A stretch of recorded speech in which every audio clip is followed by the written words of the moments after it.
Hello, everyone. The game didn't want to wait. Pulling up chat now. On my phone.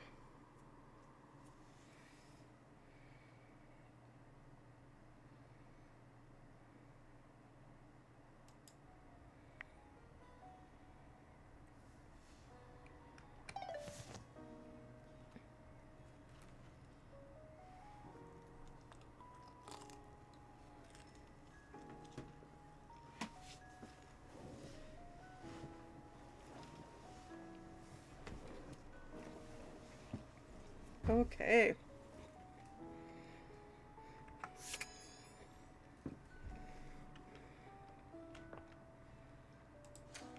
Oh. Oh. Doors. I'm sorry, what?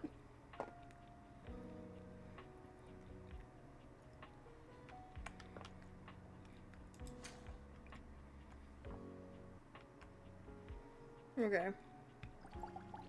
They said something about door frames. No? Really? No? Okay. Damn. Does it have to be door frames with a door in it, though?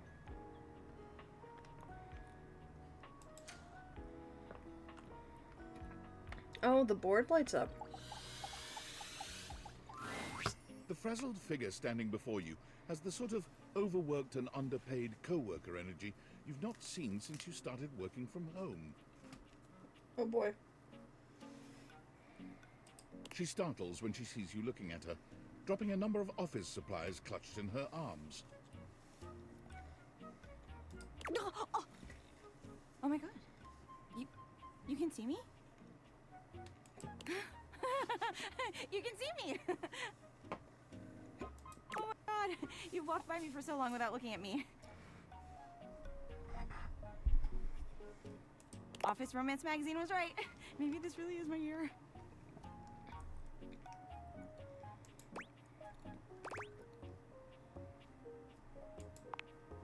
Oh yeah, it's the leading publication on office romances for office supplies.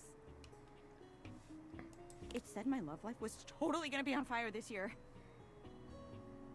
And fires, as we all know, are a very good thing.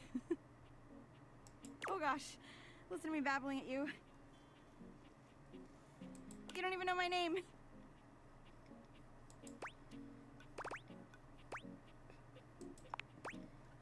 Yes, yes. I'm Penelope, and I'm your office supplies. Cute. Yay! Which boy, let me tell ya, you sure haven't used those in a while.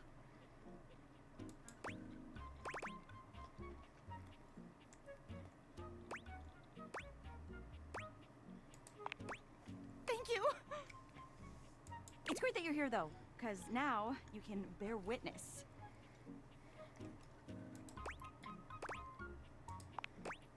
To the resurrection of Penelope Office Supplies! So what if no one's using me like they used to? I'm not dead yet.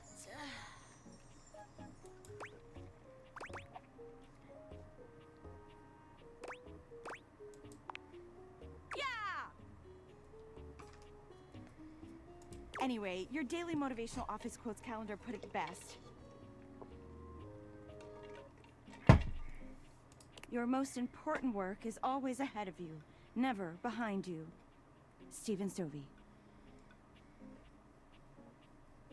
Now, what do you think that means?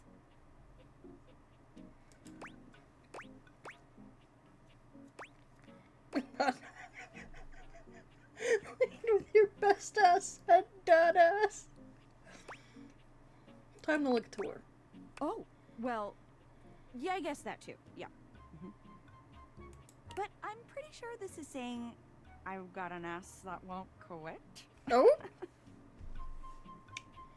I should have gone with the dad ass joke, apparently. And it's time I make sure everybody knows it.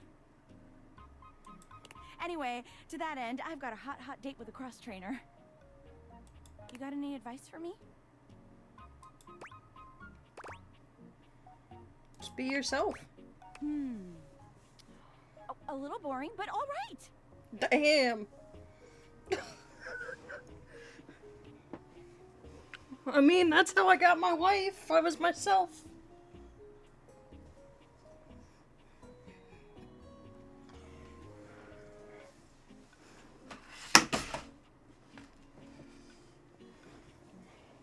Sorry guys, I'm trying to get comfortable. Oh, my camera. Nice. There we go. I have arrived to do battle!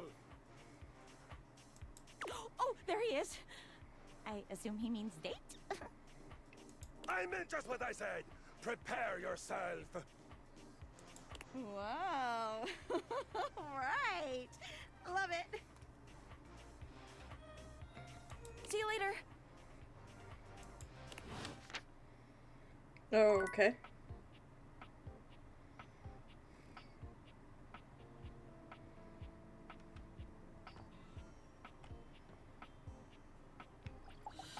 I haven't checked on Lyric in a bit. Here we go. Going to find out if our book did well. I can't decide if I feel excited or profoundly ill. They love it! Well, and how could they not? I'm absolutely over the moon! Thank you for your help. I quite literally could not have even started this project without you.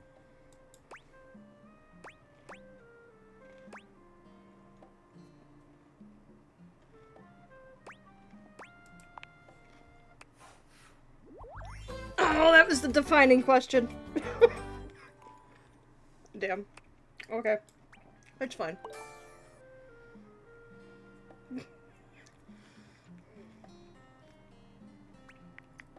Well, I think I knew I was going to come out of this experience with a book. But to come out of it with a friend as well? What a fabulous bonus!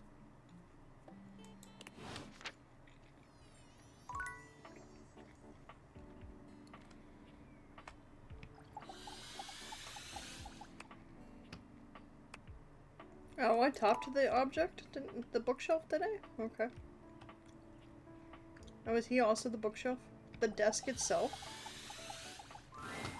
Upon reflection, it makes sense that your desk is as muscled and sturdy as she appears to you here now. Hell But yeah. you still can't say you were expecting all this. She looks like she could snap you in half with a pinky, but also like she gives the most incredible hugs imaginable. Aha! A stranger! I am Dasha, and you... You have quite the look on your face.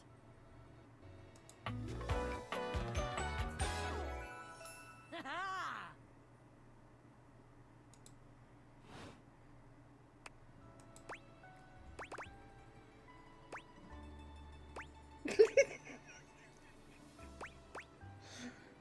I wanted to. Can you pick me up? Of course I could. Would you like that? These muscles aren't just for show, after all.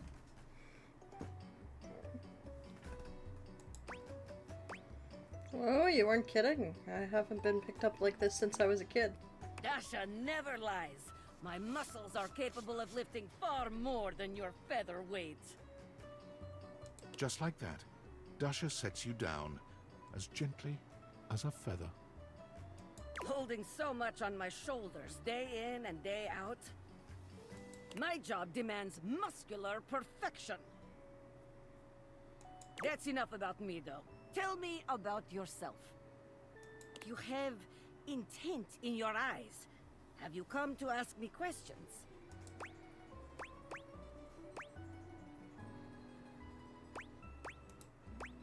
Ah, I see. In that case, I will help you. There are 3 things we must do. First, we must help you learn to like yourself. Second, we must get you experience speaking to others. And third, we must have fun. Sounds good to me. Marvelous. Let's begin. Alright, let's begin. This is the spirit. You are winning already. I love her. Pretend that I am the one who makes your heart flutter. Oh, I mean, with those muscles. What would you say to me? Hmm?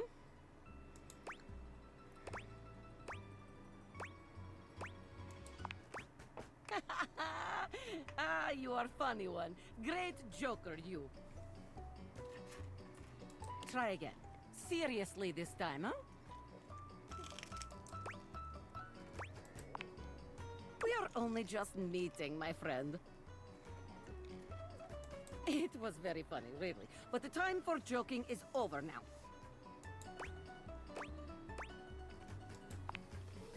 Okay, okay. Perhaps there is too much pressure. Perhaps we must go back to basics. We are side by side at Tasteful Bar. I am just your type.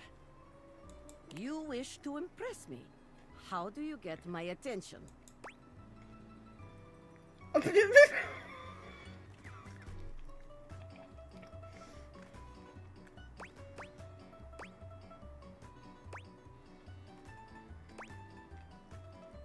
Would you mind sharing your lifting regimen?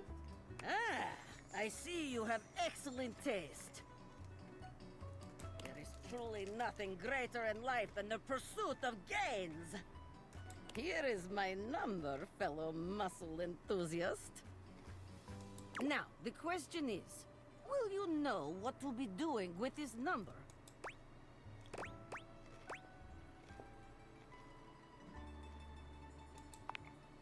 Yes, tasteful, classy, excellent.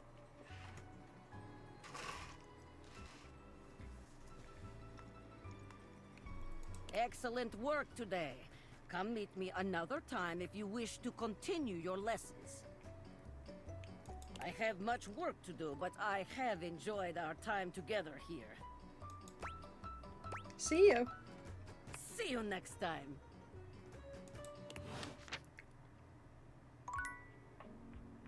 I got 2 more. I gotta check up on Chance since I'm in here.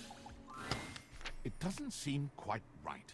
What doesn't? What you imagined you were aiming the Dateviators at turned out to be... Me, Lucinda Lavish. No! Where's The Chance? best character in the whole goddamn game. I mean, I'm glad I met someone new, but... Chance! But Chance!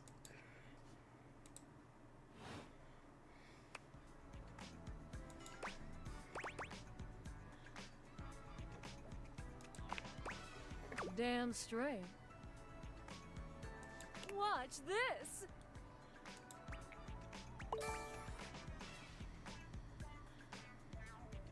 Did you upgrade everything?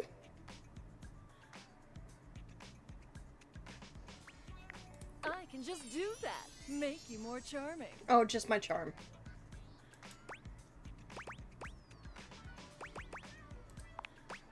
You know it. But you'll have to earn it. Honestly, though, it's just because I adore that fantastic red shirt you're wearing.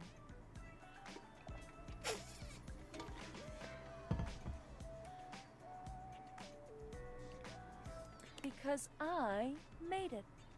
You made the red shirt. You bought the very expensive DLC, and I'm your reward.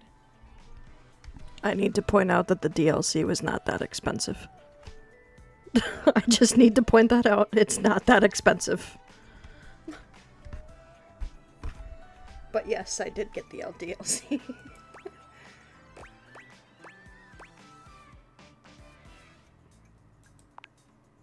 Your sacrifice to the endless money pit that is this game is not going unnoticed.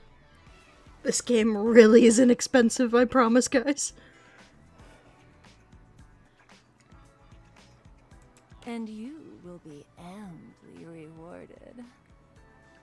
Lucinda mashes together her ample bosom. amply.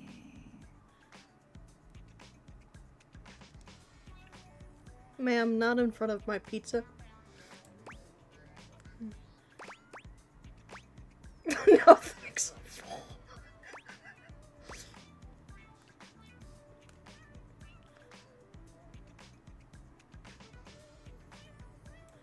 I do love. Yeah. Playing it slow, huh?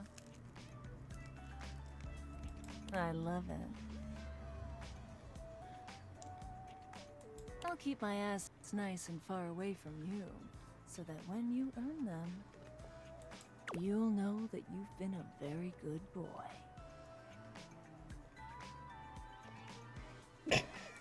See you later.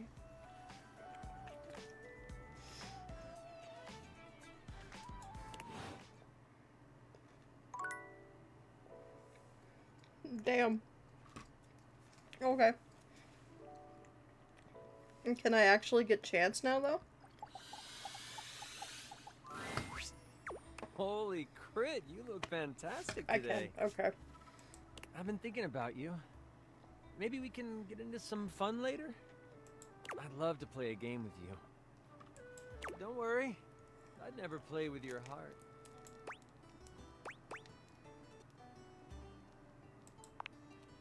And that's a crit to make me smile.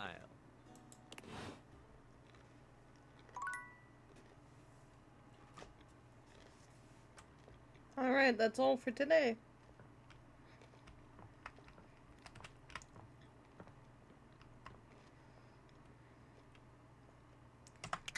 It's easy to move without those on.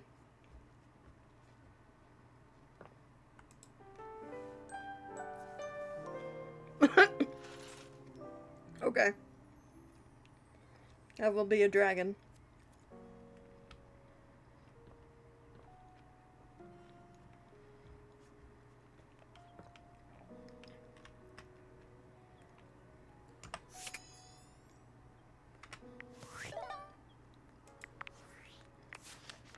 Okay. I never actually... These have been bothering me because I haven't, like... They still say new. Oh! Stave Bloom. Okay.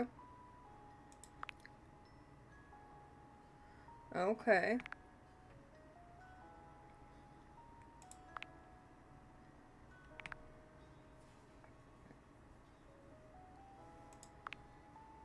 That's what I thought. I was pretty sure it was J. Michael Tatum.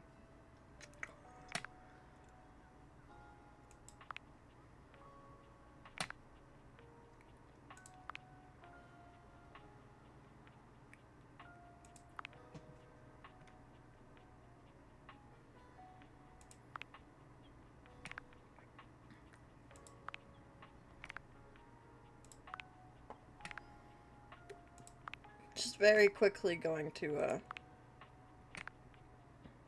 get all of these.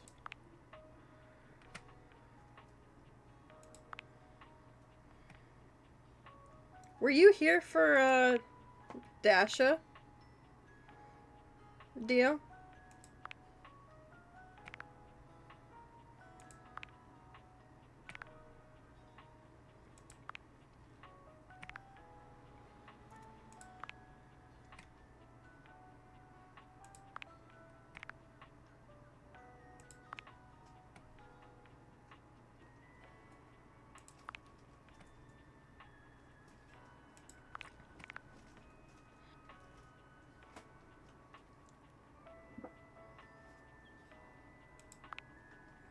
You don't think so? Oh, damn, you missed out. Okay. What? I got rid of them all. Why does it still have a thingy? Huh. Okay.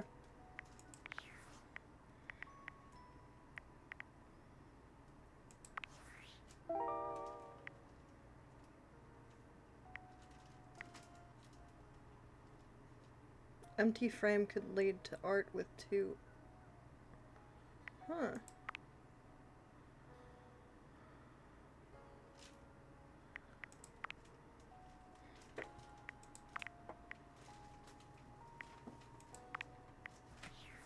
Oh yeah, we haven't met Jerry.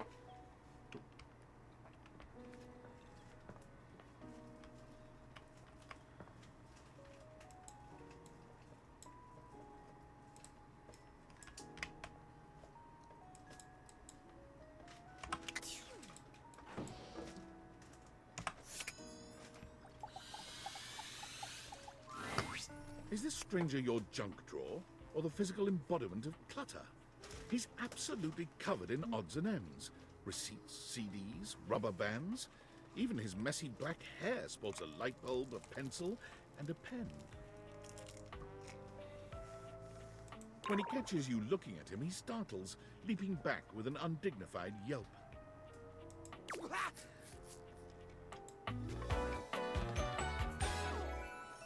Whoa, Nelly!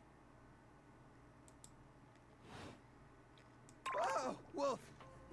Cheese and crackers, you startled me. Hang on!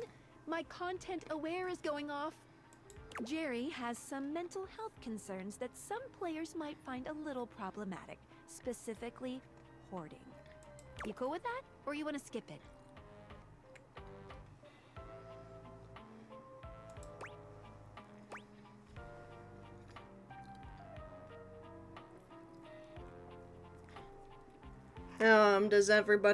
Is everybody fine with seeing hoarding?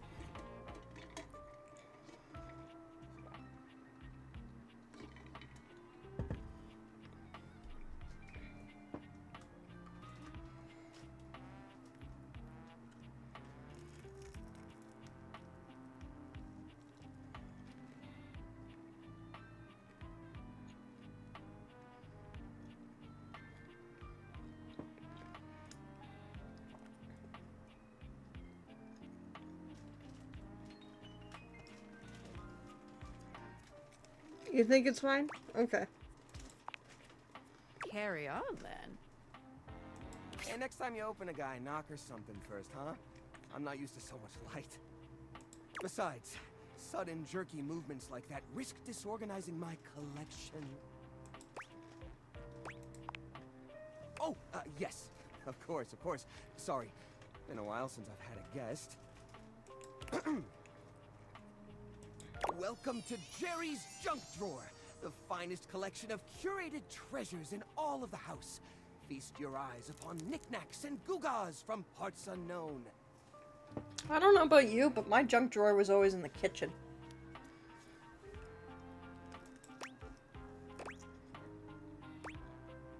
A moth flew out when I opened you. Oh, that's just Silky. He's my assistant. Or at least he's supposed to be. That's his job on paper anyways, but he spends most of his time chewing holes in our sock department. That's fine though.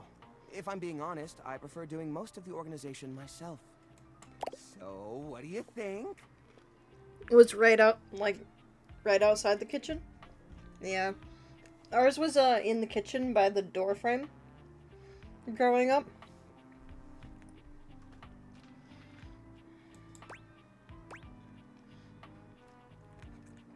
Sorry, but I'm not sure I understand what kind of collection this is.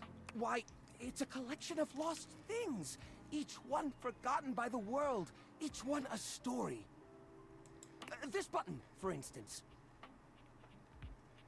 Perhaps it was left behind as a clue from one lover to another. A modern-day Cinderella slipper. Take me with you, it says, and know that once you find the collar that matches this tragic button, you have found your love again.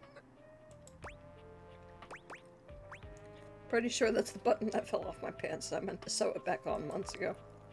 And this mysterious strip of papyrus, perhaps a missive from an ancient land, perhaps a treasure map.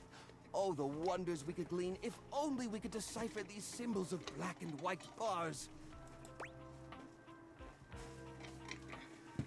That's definitely a shopping receipt. Hey, quit ruining the majesty of my collection with your needling. Oh. Ouch! Are you okay? Yeah. Seems kind of cramped in here.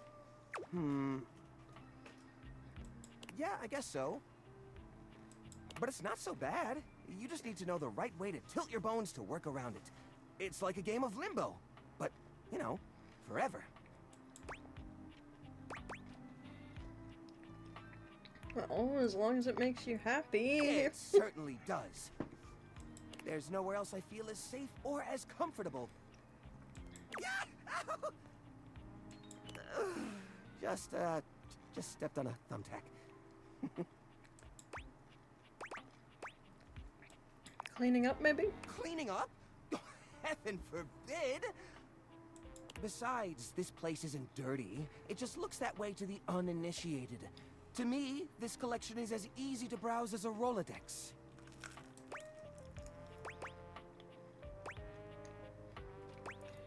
Okay, where do you find, say, some tape? Tape? Easiest thing in the world. Let's see, tape. Tape. Well, we've got a blank cassette tape here to go with the cassette player we don't have. That's not it. Nothing over here, nothing over there. Well, if you're looking to put up a poster or something, you could always use this thumbtack sticking out of my foot. Ha! Ow.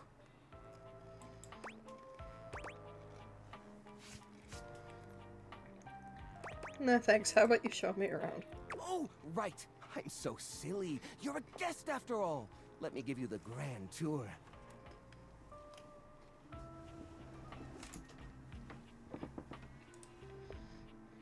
On the left, we have a lovely spread of exactly 2 cards from a standard 52-card deck. Now, the average viewer might say, Jerry, it's only 2 cards, just throw them away. But connoisseurs like you and me know better, don't we? After all, the last laugh will be ours when we find the rest of the deck and save ourselves the cool $3 it would have taken to buy a new one. That's 300 pennies, my friend. As a side note, we will be seeing quite a few pennies later on the loose change section of the tour. Oh boy. One of which might be one of those valuable misprint pennies. I still haven't gotten around to checking. Coming up on your right are a series of mystery bolts that probably attach to something in the house. Just past those is a single rubber band. Could be useful. Oh, and look! Now this is a dead fly!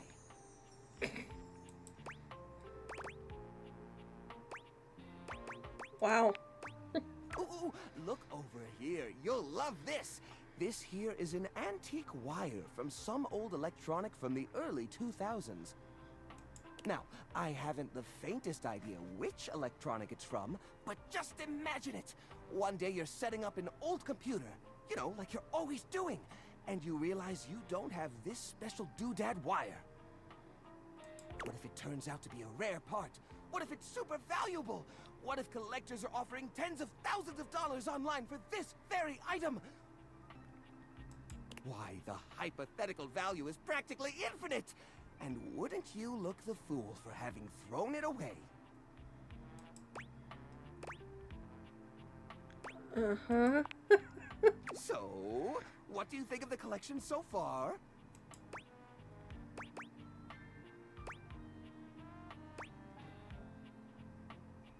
Well, you've clearly put a lot of work into it, but... what?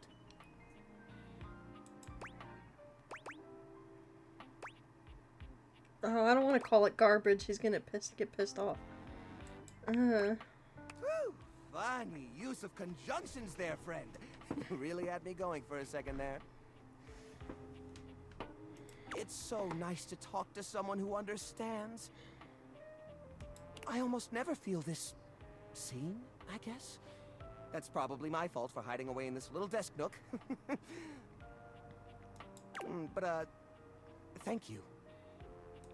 I've spent so much time focused on my collection, I can't remember the last time I felt this way about a patron. So, what do you say? Do you feel the same way about old Jerry? Yeah.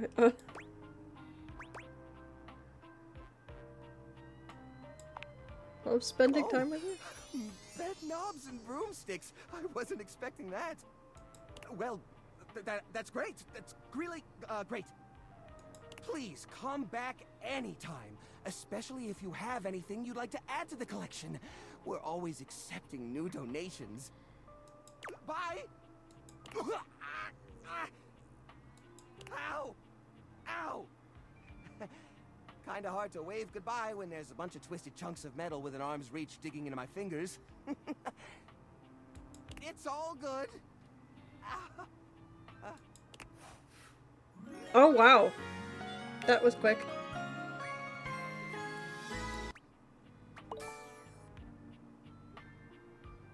Oh, I got a little bit of empathy, guys.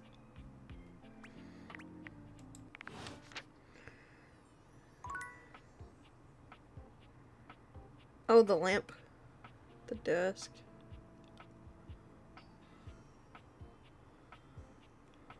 Huh. Oh, I can date the curtain. Makes sense. A charming, well-dressed duo stand with their backs to you, peering through the Damn. curtains and pointing at something outside that you can't see.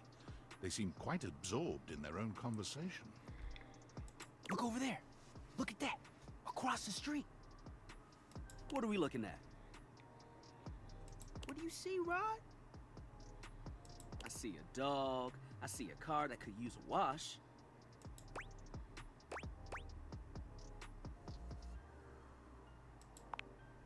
One of them turns to you, holding up a finger before turning back to his friend. Hi. 1 second. Now, why in the world do you think I would care a single thread about an unwashed car? I don't know what you want from life, Kurt. The shoes, my dude. The shoes. Oh, you were looking at the neighbor's shoes. Those are nice. Right? That's what I'm saying.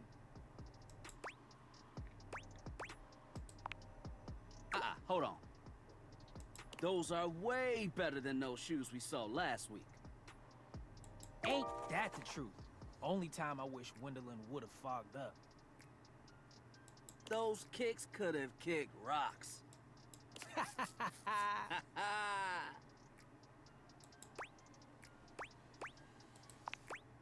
What was that about?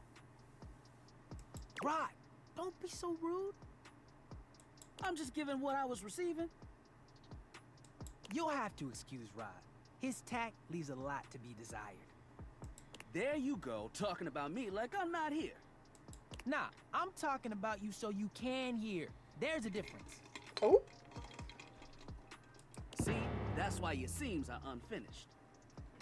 My seams are unfinished. My seams are unfinished?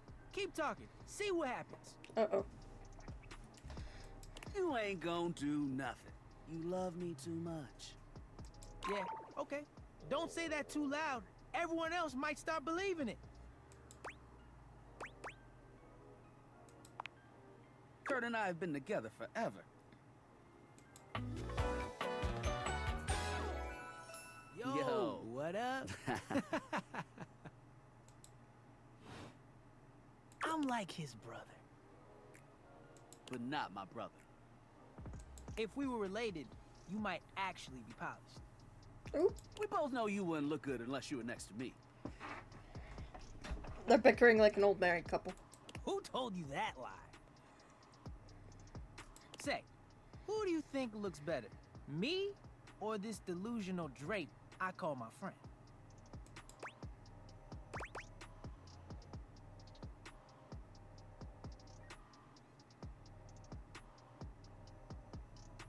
Of the two, I like Kurt better. Yo, what? Nah, I claim bias. You don't even know what that means. You asked the question, so they sided with you. Bias. Okay, so you do know what the word means.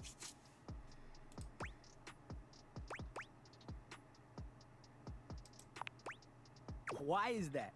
Because we pull each other's threads? What good is a platonic life partner if you can't clown on them every now and then? And with a face like his, he makes it easy. Oh. Well, at least my attitude ain't stank like yours. My attitude is great. Well, I said they were platonic, though. Man, if your personality had a scent, it would be mothballs with mildew. Okay. Okay. That was a good one.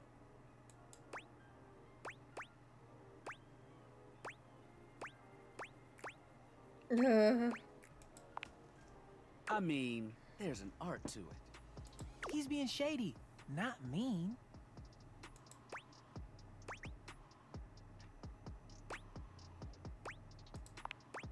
Being shady isn't always a bad thing. Oh, to the contrary. I'm shady all the time to Kurt.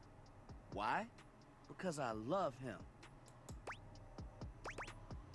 Oh, so it's like your love language. I guess you could say that. Yeah. But we have rules. Oh yeah. You must throw shade appropriately. There are 5 rules to throwing shade. First off, you have to know the person. Period. Sure, you can be shady to folks you don't know, but that is just me. Wait, we made fun of the new mail carrier just the other day. That's because they were wearing that uniform with open-toed sandals. With socks. Oh dear. Oh yeah, they asked for that one. This rule is one of those, do as we say, not as we do things. Unless we ask you to do it with us, at which point, you better come correct. Which brings us to rule number 2. If the roast ain't hot, you're toast. Oh dear. The shade is all about the laugh at the end. Maybe even a strong guffaw. A guffaw? Are you a cartoon dog person? Cause if not, I best not hear a single guffaw out of you, Rod. Keep your aim true. Never bring in secondary parties. Others shouldn't be collateral damage because you decided to mix patterns and it turned out unfortunate. I tried to throw shade on Kurt's mom once. Mrs. Chiffon has never done anything and she will not be brought into this foolishness. Okay. Rule 4. Read their body language as you read them down. Everyone has their line and their limit. Don't be so caught up in the goofs that you step on that line. It's easy to be on a roll and run right over your friend. Yeah, that's true. Which is why rule number 1 is important. If you don't know them, you don't know it might actually make them upset. Right, like I don't talk about Rod's crush on the blinds at the last house. Dude, not cool. Sorry, I was just giving an example. You really thought this out. It's an art form. And there is one rule that you absolutely cannot break. Oh, yeah. The final rule. Rule 5 is... If someone you know starts throwing shade on your friend... You better prepare for war. It is your duty to fire back. Verbal warfare has begun. Do what you gotta do. And yeah, those are the rules of shade. You got them all? All 5 locked in. Okay, confident. I like that in a person. If they breathe, Kurt likes them. You act like you're the one to talk. The tree outside sways, and you think it's flirting with you. How can you not be charmed? Have you seen those branches? And the grass is just playing around here. Alright now, calm down. They said the grass. The grass, Rod! Oh, you can guffaw, but I can't? Okay, fair. But damn, they got you. You right. That was a good one. You catch on quick. Yo, Rod, that fashion student is getting off the bus. Ooh, what are they wearing? I'm not sure, but it is fly as hell. We've got some people watching to do. Swing on by soon. But come holler at us at different places. Each window has a new thing to throw shade on. Variety is the spice of life, baby. Bring your jokes. We like to keep it lively here. All right. Let's see with the window. The figure who stands before you has the casual, I like her confident hair. of someone who knows just what she's about. Her short hair glows with the colors of sunrise, and her blue eyes drink you in without a trace of shame or embarrassment. She evaluates you with a hand on one hip, her draped clothing subtly highlighting curves you'd never have expected from your rigid, structured window. Well, hi there. I'm Gwendolyn. Oh. And you? Well, you're quite the looker, aren't you?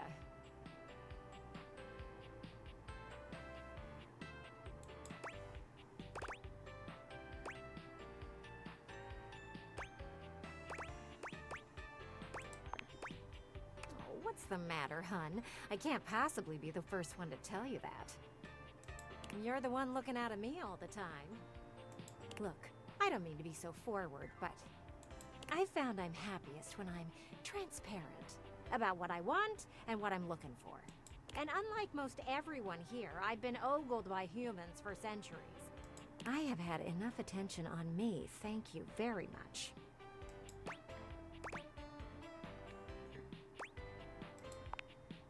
Well, not too much, okay? I'd still like to know I'm providing some kind of comfort. Anywho, if I'm having to do one of these introductions, I might as well get this out of the way first. I'm only looking for one thing in a relationship right now. No, not romance. I've been around the block a few times and had my fun. These days, I'm happiest watching from the sidelines. That said, I can't say I'm looking for anything too serious right now. You do? Really? Sorry, I don't mean to be skeptical, but I have a pretty good view from here, and I've barely seen you head outside once. Damn. I know there's plenty of fun to be had indoors, but... there's so much to do in this world. So many views to see. Even just the simple joy of a night on the town. Yet here you are, taking a breather, same as me, but you haven't even had fun yet. Oh, I know, cutie, and I don't mean to rush you. I just want to see you live a little, that's all. Stop watching life pass you by. Enjoy yourself. Kiss someone. Kiss many someones. And then maybe, in between your adventures, you can come tell me about all the fun you're having.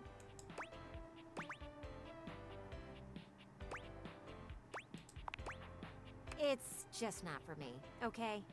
Hey, don't look at me like that. A gal's gotta live vicariously somehow. And the view outside here's just dreadfully dull. She turns from you towards that dreadful view and waits for you to leave. Okay.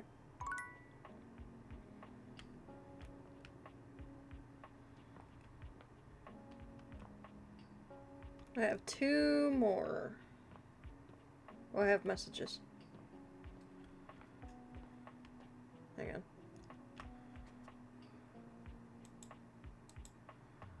Here, let's hit tab so I can turn the water on. Because last I checked, you can date the water. Right? That was one of the things? You wonder for a moment yeah. if your sink has overflowed, but that's not it at all. There's just a being made of water standing before you. She's ethereally beautiful. I think we got one of the roommates was for River. It almost feels like think she's this was watching River. your every move, waiting. Hi, honey. You looking to cook something? Wash your hands.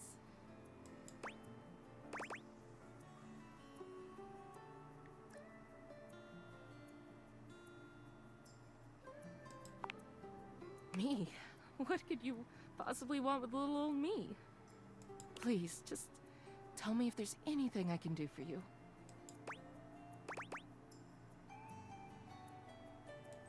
Maybe I can What get do you need my name for, cutie?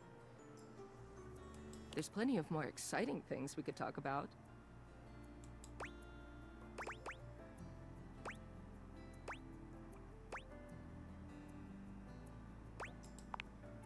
Oh, I suppose not. Guess the mystery had to end sometime. I'm River.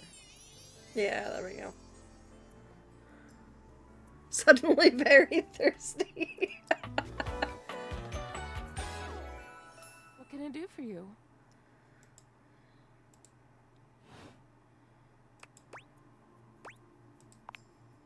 Just River. Like chair.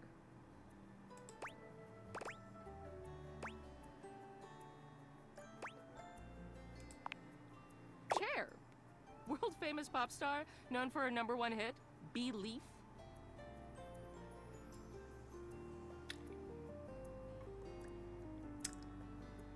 Chair's a pop star, huh? Oh, that one. The one and only.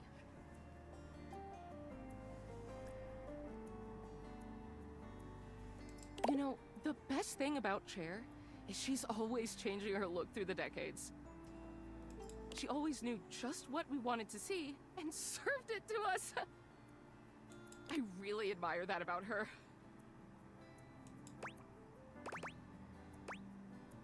She has the range, darn. She does. I wish I did too. Is there a version of me you like best? Water, steam, ice, some form in between?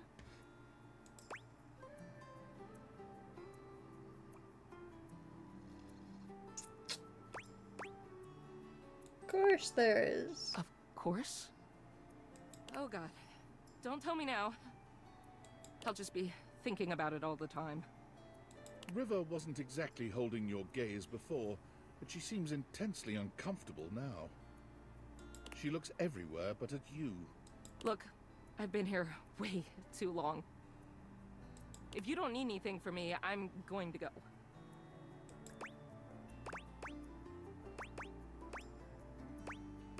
Please wait. She is gone. Damn. Okay.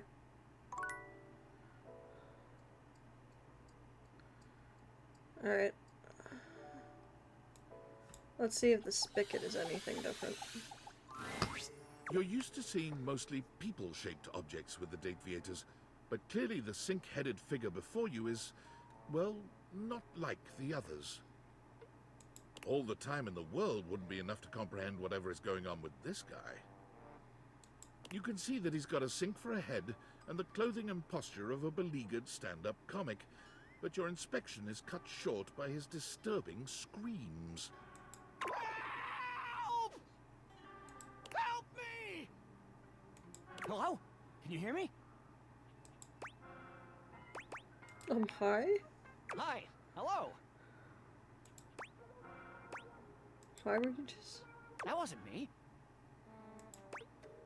What?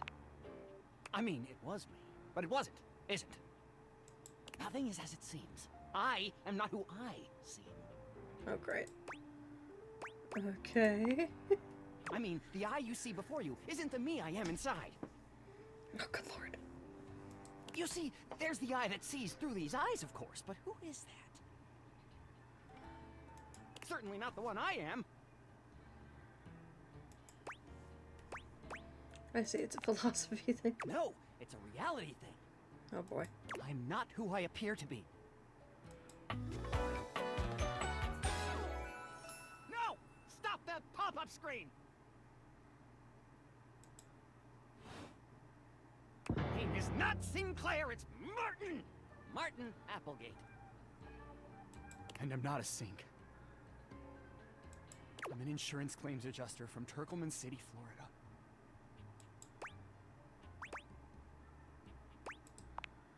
Of course it's a real place. Do I look like the kind of guy who would lie to you?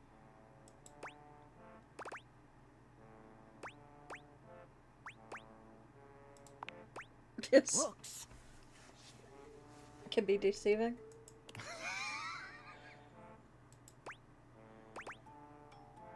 Can be deceiving.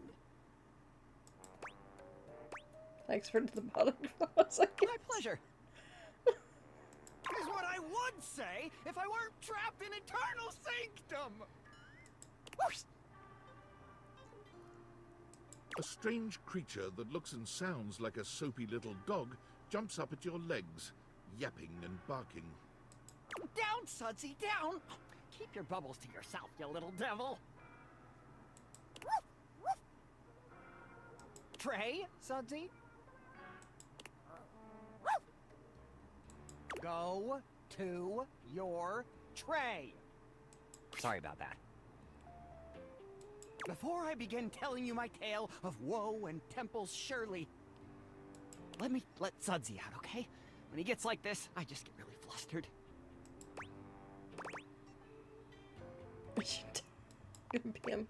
No! Okay, bye! Think you next time! Okay. I should probably turn the water off. Oh, there's a lot. Okay.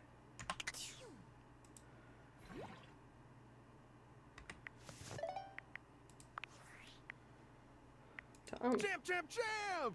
How goes it?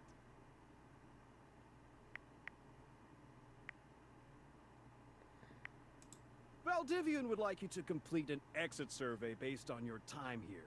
How would you rate your time with Valdivian? Very short All right, and not fun. everyone has an opinion. And now that one belongs to us. I appreciate you participating. One more question. If you were to recommend, I don't know, Tom for a job somewhere, how likely would you be to send his resume along? Tom's been okay. That really means a lot, champ. Here comes my resume if you ever have any leads.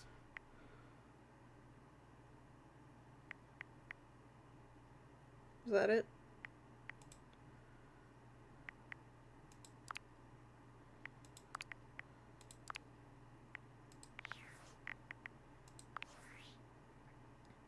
I'm sorry for the abrupt intrusion, but there's an urgent topic I need to discuss with you immediately.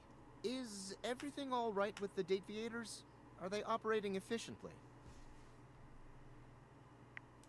Well, as you know, I'm able to remotely monitor their functionality, and I've been noticing some deeply troubling readings coming from the Quantum Catalyst Activator.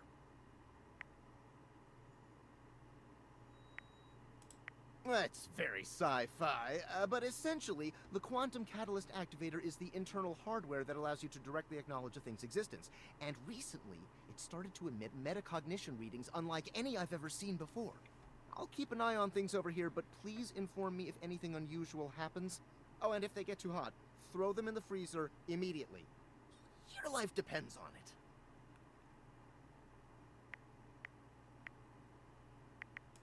Sorry. It's not safe to talk anymore. I'm in a really sketchy neighborhood, and this phone is super duper expensive. But I'll keep analyzing the data. Could they explode? Okay.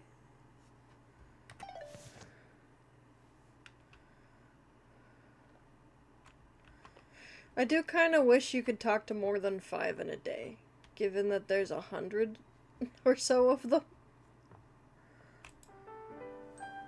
A risk you're willing to take. True.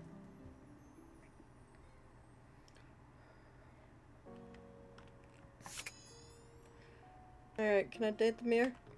I can.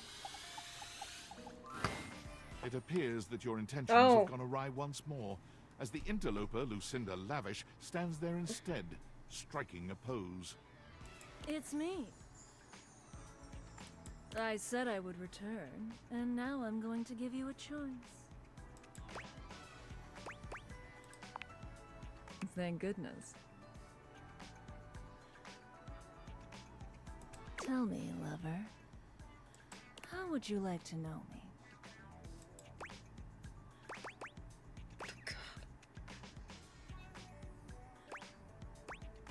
I want to know more about your needs. Talk? About me? I love talking about myself. I'm Lucinda Lavish. I'm the extra cool DLC character who is, well, not really a dateable object per se, but more of a different thing. You know what I mean?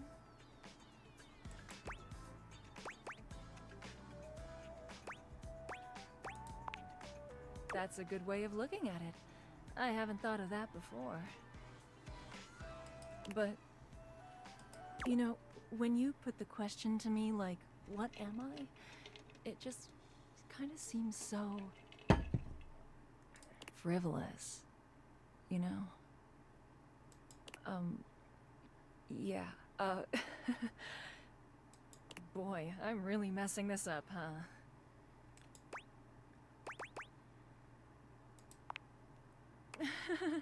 Yeah, ugh. Why am I laughing so much? This isn't funny. I'm just... Listless. It's Interesting. always easier when you're playing a role, I feel. When you know what the boundaries are. This kind of just seems a little out of my wheelhouse. You're not Lucinda Lavish anymore. You're right.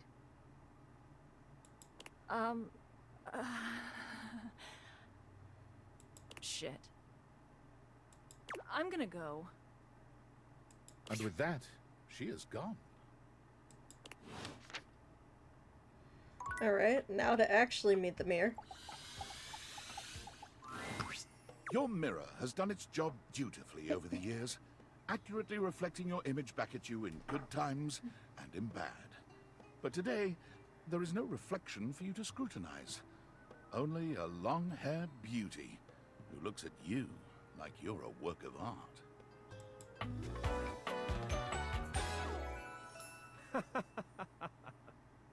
His name is a mirror. That pun. Oh, incredible.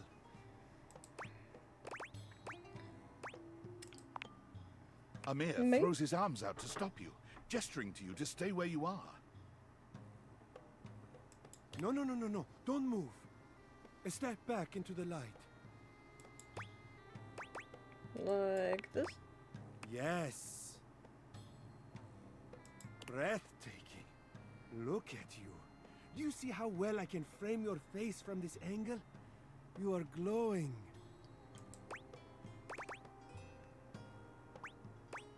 I really do hate looking in the mirror, but it's just me. When you are accustomed to the extraordinary, even the extraordinary appears mundane. Yeah, I guess you're right. That is fine. You can guess. But I will know, and I am happy to show you again anytime you need.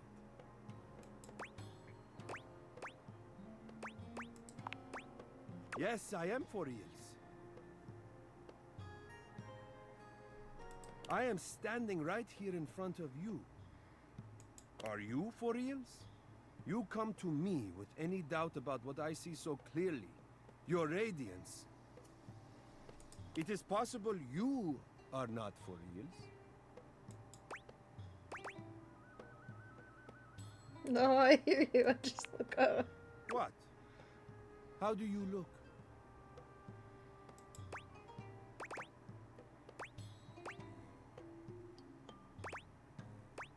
I look tired. A sign of a busy mind. That fatigue you see speaks to your many accomplishments. Still, rest is vital for your health. Best to make some time for that, don't you think? Oh, when you put it like that. Now you see what I see.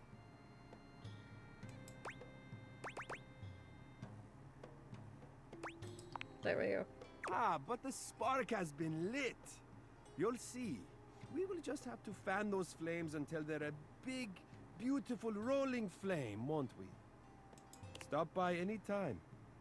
I am happy to admire your beauty any day. Alright. 3 more.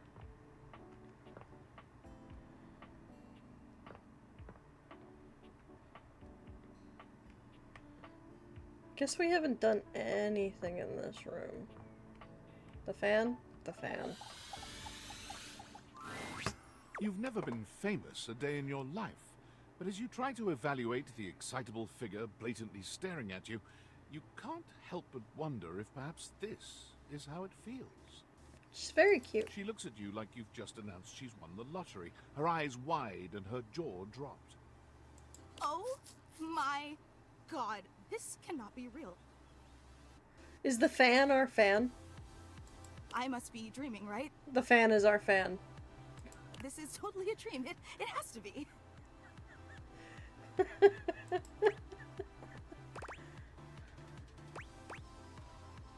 Oh god, I do have trouble distinguishing my dreams from reality. Wait, it is. Yes, that's it. That's clearly the most logical explanation.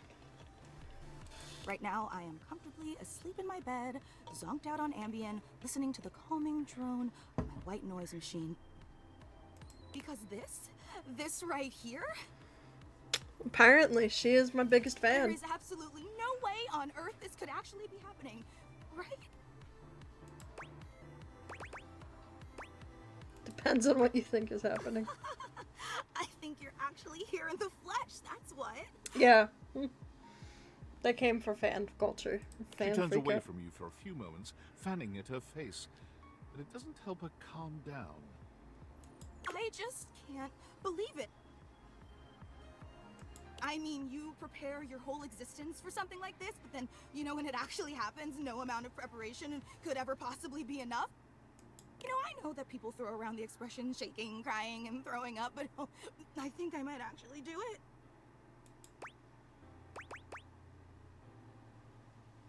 Well, let's get you a paper bag. I don't know why I even said that. I'm so sorry. It's okay, really. It's just that my heart's racing a mile a minute, and there's definitely not enough oxygen getting to my rotors. Which means I'm liable to blurt out just about any random thing that pops into my head. Taxidermy, penicillin, Ontario. You know, see? Just like that. Fun fact, I was actually born in Ontario. Oh, I'm so embarrassed.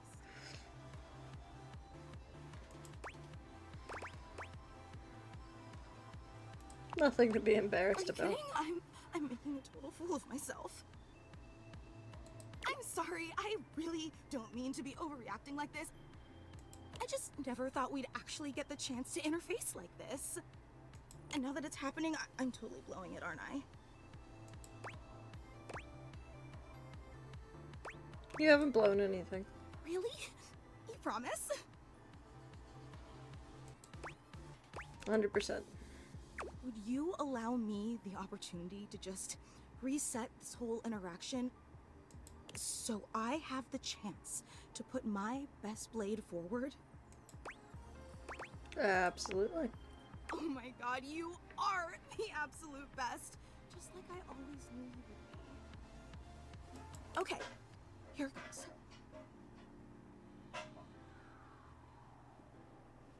Hi there, I'm Fantina, and if it wasn't painfully obvious from my over-the-top outburst a moment ago, I am your biggest fan. You called it.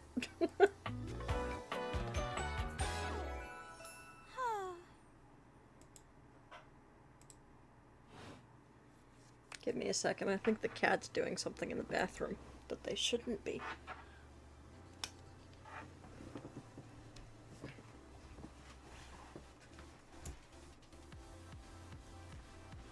Get out of the bathroom. Hey.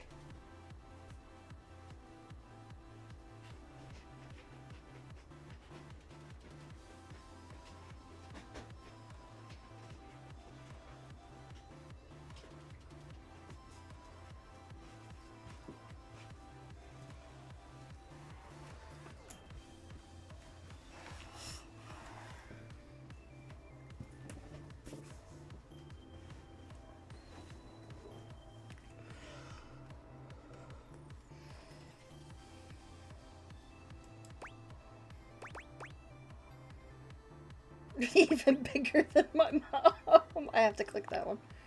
Well, no one is going to be a bigger fan than your own mom, but you know, I'm happy to be in second place. Okay. Hang on! My content aware is going off. It took you this long? Fantina is your biggest fan, in more ways than one. Her behavior toward you might be considered similar to stalking. Oh. Does anybody have trauma related to stalking? They really went far with this one, apparently.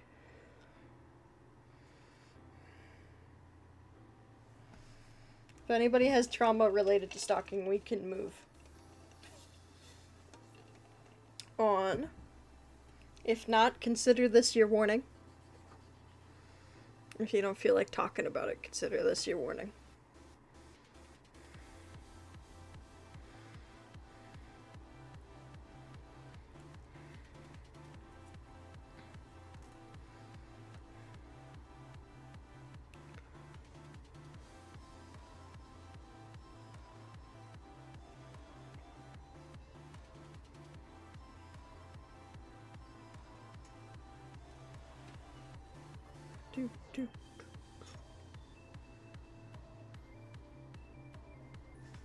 Not Discord just telling me that I'm alive on my phone. You cool with that? Or you want to skip it? I'm cool with it. So I'm gonna click OK. But just so you know, the content warning is for similar to stalking. Carry on, then. I've been a huge admirer of yours since the second you brought me home from that discount electronics outlet all those years ago. Just everything about you is so unbelievably impressive. I'm constantly in total awe. Wait, in all of me? It's true. I've never known anyone so inspiring. The way you wash the dishes, making sure they're sparkling clean even before you place them in the dishwasher. The way you adhere to a strict daily routine with every single minute pre-planned weeks in advance. The way you always file your taxes 3 months before they're due. Oh, there truly aren't words for how incredible you are.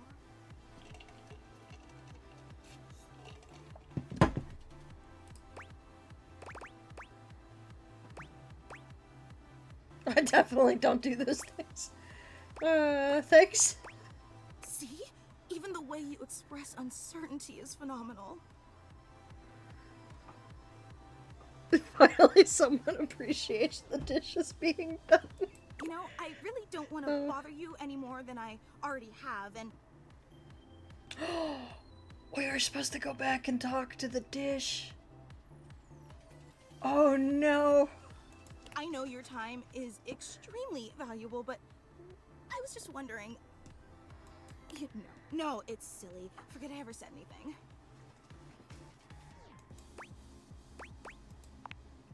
Well, I was just wondering if it's not too much trouble.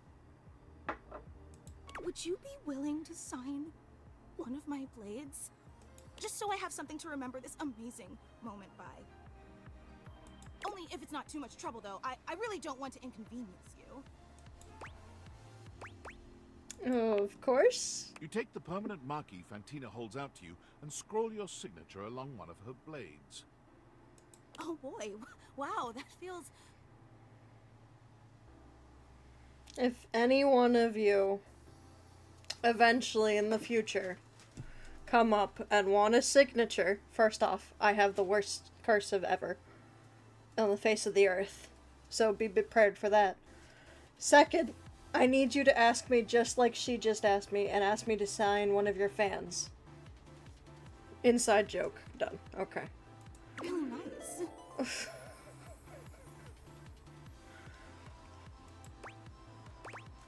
Glad you think so. Yum.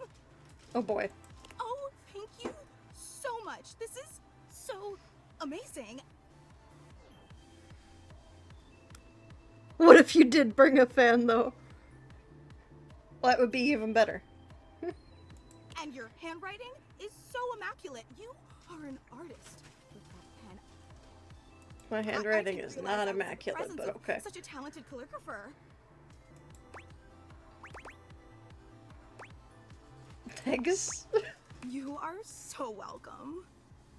Wow, I can't believe I actually got your signature.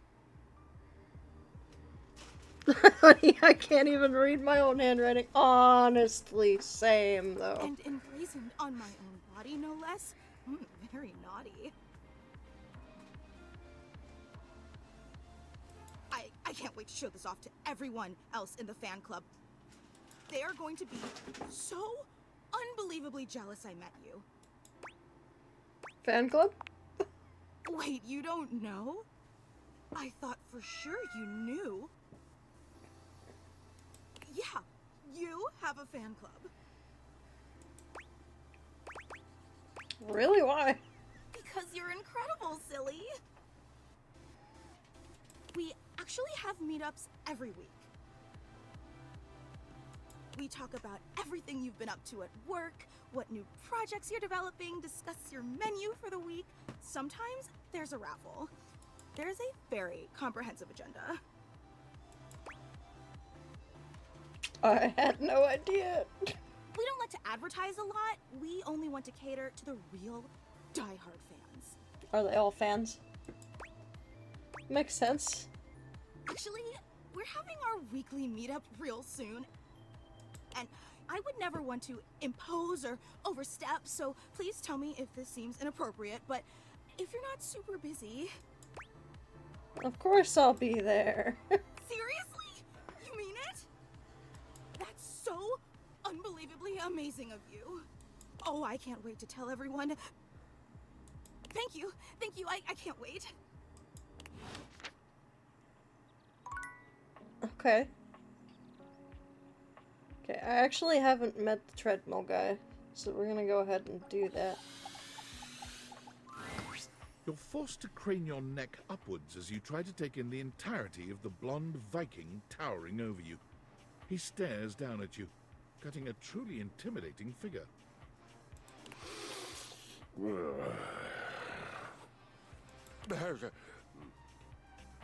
He says nothing for several minutes. You begin to wonder if perhaps your cross-trainer is broken.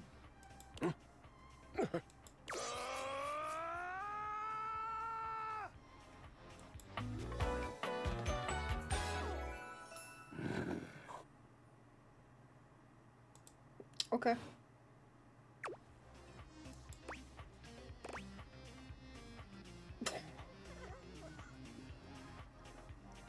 That was some scream. K is for horses.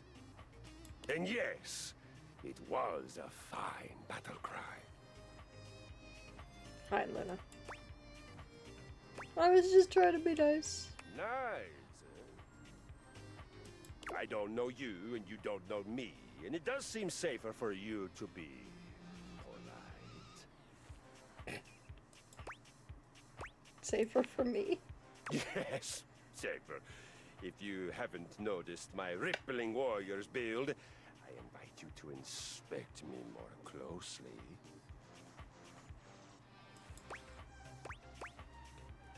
Peer very closely. You take a good look at Kristoff's rippling warrior's build.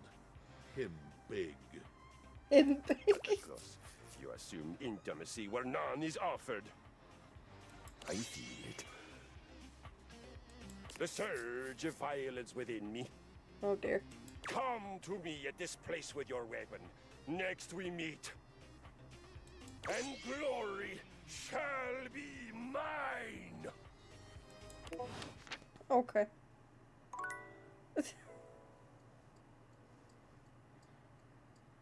Alright, might as well get this. Hello. There we go.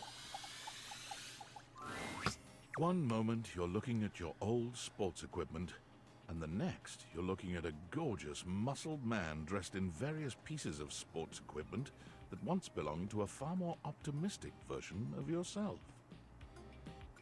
As you watch this guy go through an entire squat routine, it's more than clear that, unlike you, this guy has never struggled to maintain an athletic routine. Oof. Mid-squat, he stops suddenly, bending down to peer at you through his legs. A handsome, smiling face, boxed in by thighs so thick and developed, you're rendered speechless for a few minutes. Oh, hey!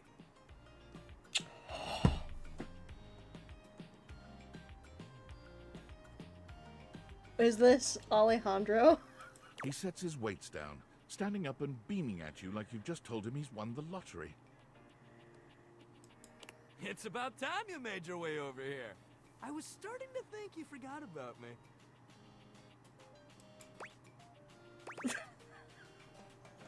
This is Sayu, isn't it?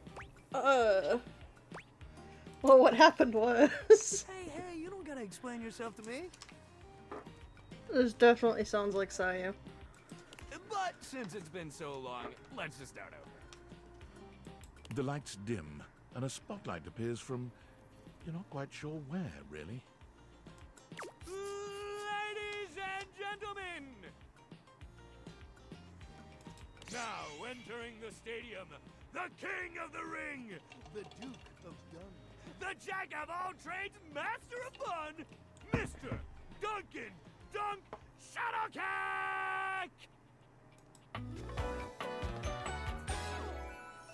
Oh, hell yeah! Hey, thank you. He goes through a few poses that really make his abundant muscles pop, looking at you with the grin of a confident athlete.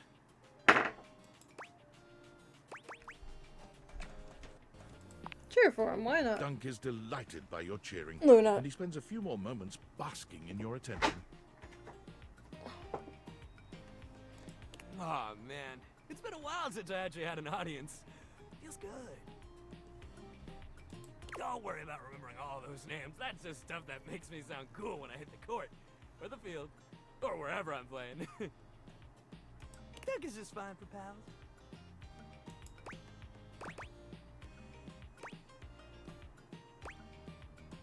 What about more than pals? Or the pals?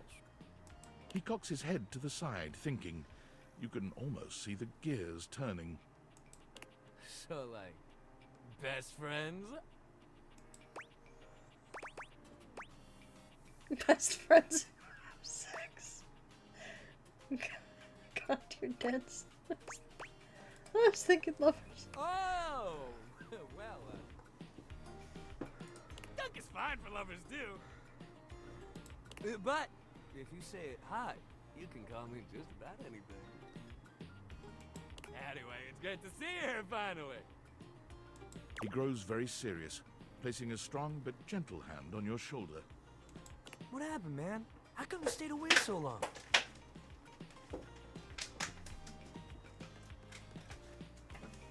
Did someone ruin the joy of sports for you?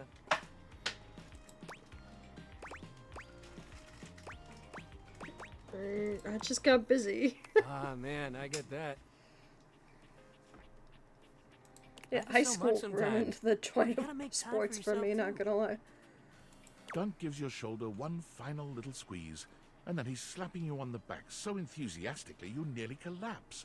This fine hunk clearly does not know his own strength. Well, hey, no matter what happened before, you're here now. Your inner athlete said, let's get it, baby! And who are we to say no to your inner athlete?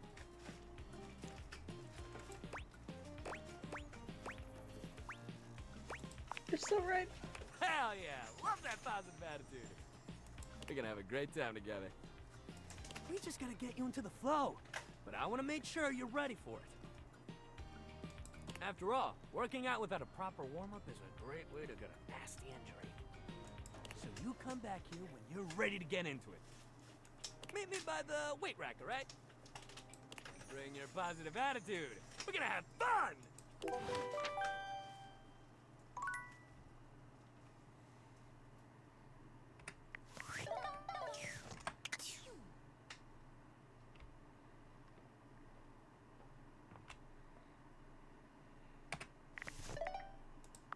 Start with Discord. Are you there? Please answer. Hurry! There's something we need to discuss. It's of the utmost importance. It's the Dateviators. As I mentioned, I've been closely monitoring the electromagnetic field anomalies emitting from the quantum catalyst activator. And I know this is going to sound completely insane, but it appears... Well, it seems... I can't believe I'm even typing this. Yes? Based on the data I'm looking at, you may actually be able to use the Dateviators to bring objects to life.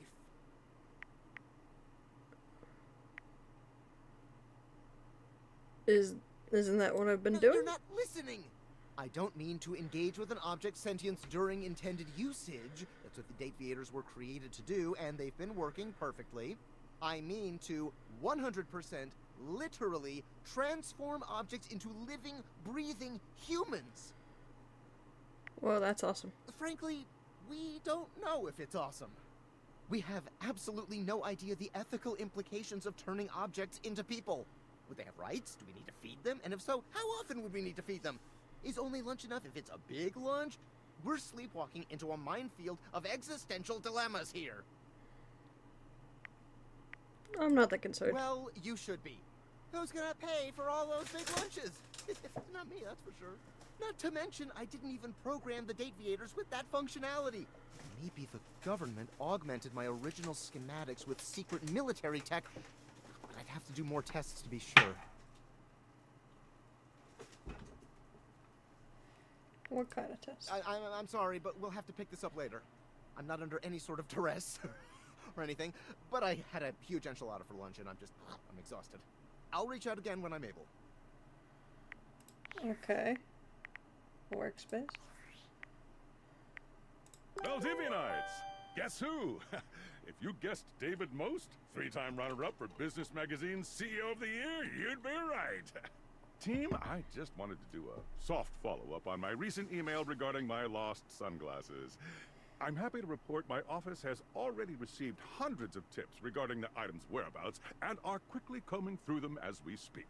However, I really must reiterate that the tip line is for verifiable leads only. I saw them in Turkmenistan, or did you chuck up your butt? While obviously very humorous, detracts from our serious efforts to expediently locate the missing item. In that spirit of camaraderie, anyone who sends a false lead will be downsized on sight. Thank you for your ongoing support in this matter.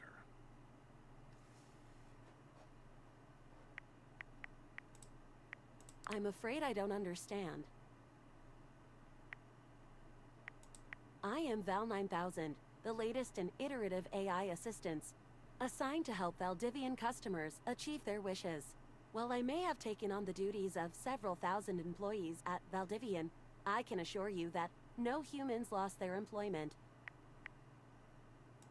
I heard you use our voice function to call me. If you ever need assistance, you can simply say, "Okay, Val, can you please help?" and your nearest device will answer. It very much sounded like you did.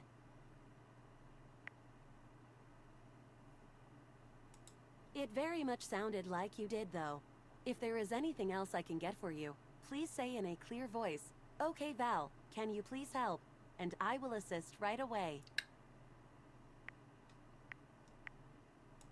If there is anything else I can get for you, please say in a clear voice, "Okay, Val, can you please help?" and I will assist right away.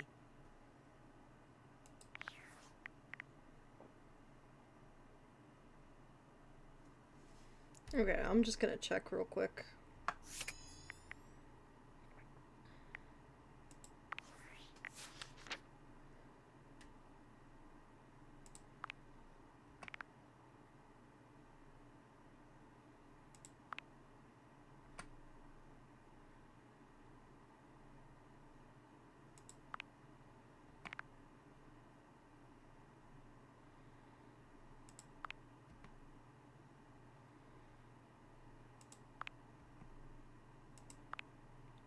Oh, okay.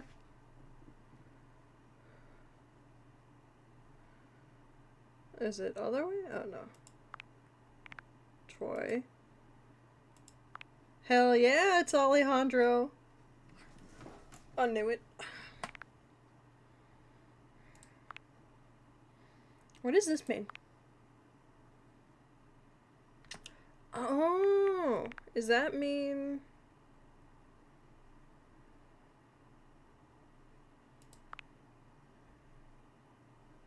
Oh, she doesn't have a thing up in the corner. Okay.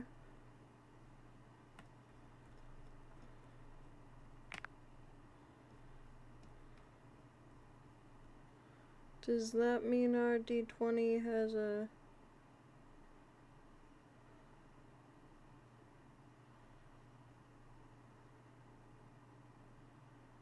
chance? Hang on.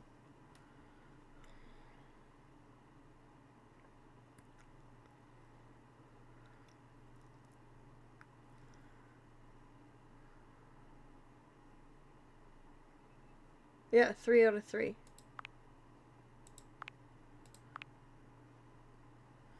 Oh, Trenton.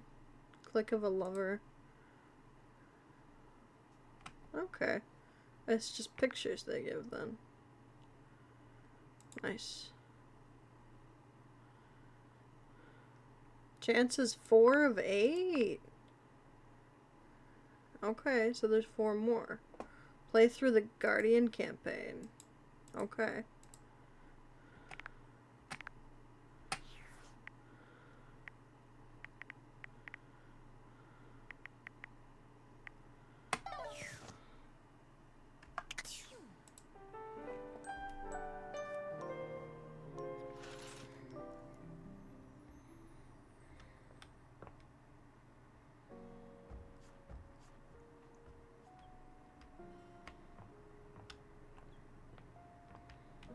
Guess what we're gonna do?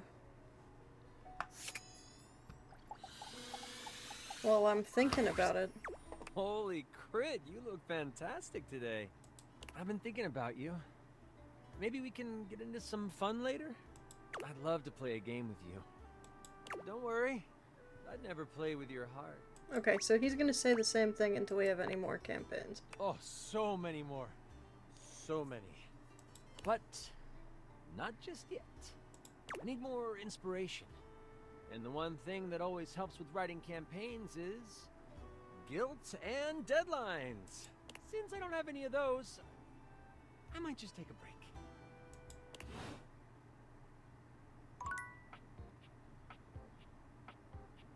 Okay. Well, we haven't done the stairs yet. A distinguished beauty greets you with an elegant wave. You never really thought so many hard corners and angles could be soft and graceful, but she's really selling it somehow. Oh, hello, dearie. Mind your step.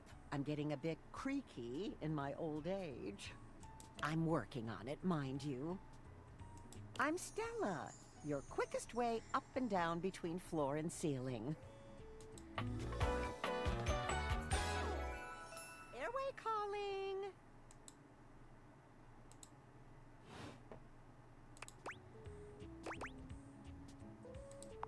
Feels homey. Well, aren't you a sweet summer thing? I appreciate the sentiment. Still, one step at a time, all right? Just in case. And step and step and step and step. At least, that's what they say. It's a lot of steps. Just take it step by step. By step. I'll be on my way then. Yes, of course. Sorry to bother, dear. You're not a bother. Oh, bother. I've been a bother, haven't I? I'm sorry. I'm just... You see?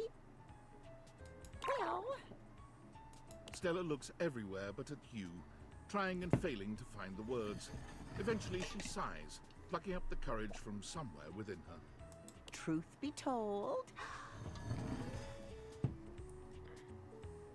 I'm starting a business. She gives you a nervous but sweet smile. That's great. Congratulations. Oh, thank you, dearie. It's all a bit exciting. I've never really had a thing like this before. A project, a goal. Never really thought I would, truth be told. You know, if you were interested, I could get you in on the ground level.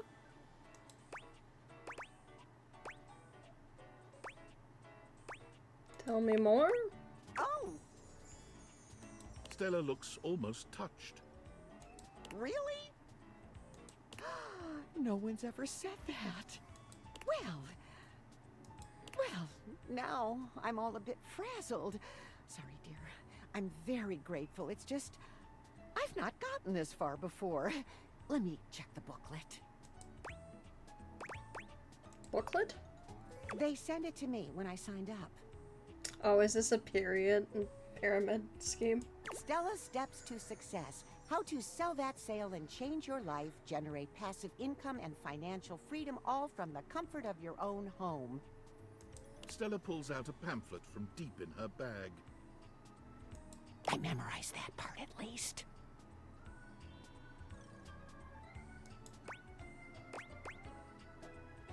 Scrawled your name on the front of some boiler. It does, doesn't it? And they probably did. Still, it felt rude to throw it out. There's some good advice in here, really, like this one. She unfolds the pamphlet and begins to read. Step 29. You can never have too much stock, but you can run out of storage space. Consider investing in a larger house. I didn't know. I actually struggled with that one a bit. Didn't quite ring right, you know? But I guess it makes sense to some people. Oh, I really have gone off track now, haven't I? Booklet or not, this is a mess. Look, dearie, I'm so sorry to ask, but could you come by again someday soon? Give me another shot. I'm still working on my nerves.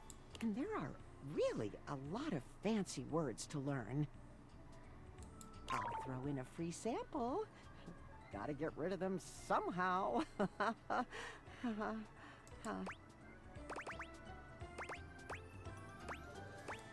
I'll swing by when I can. Oh, you're a sweetheart, dearie. Thank you. All right.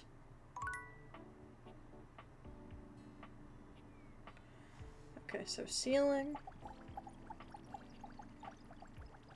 is not working. Okay. Maybe I need to try a better room? No. There's gotta be a certain... Can I do the wall at least?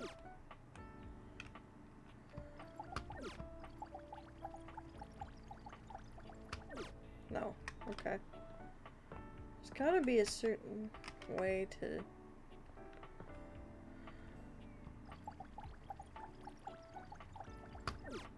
No. Really? Okay. Oh. Rumors. Support system.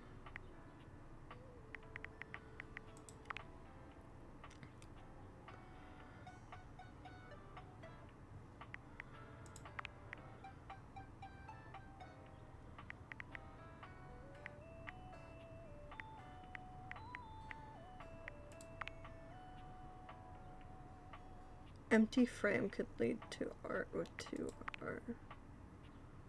Tease.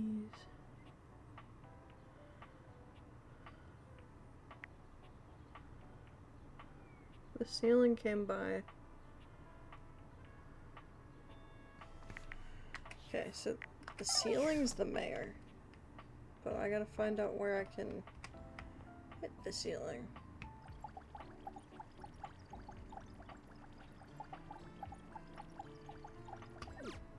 Really?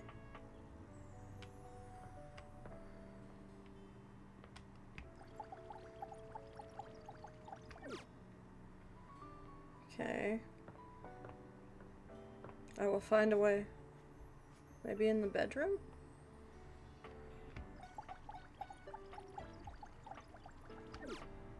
Yeah.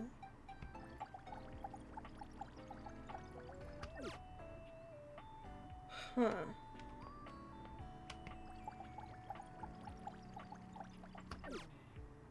There's gotta be certain places that you can... We're gonna close that. Can I open this yet? Maybe? If I talk to Dorian, he'll open it. Dorian standing in your way is nothing new, but something about this time feels definitive. Sorry. This one's locked. Where does it go? The attic. Why is it locked? This is where you keep your lesser things. Memories, art, and other such nonsense. There's a safe in there as well. Presumably full of treasures. You locked this door long ago. Years? Decades? Who can say? Why did I do that? Who can say? Until you find a key, I will remain locked. So I gotta find the key for that one.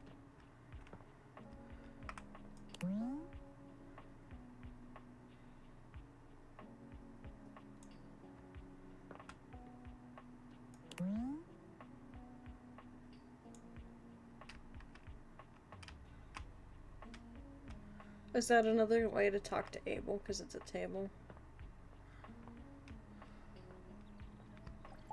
Alright, I'll meet this bull. Ah, man, this isn't where the experience is for today. We're meeting at the weight rack. See you tomorrow.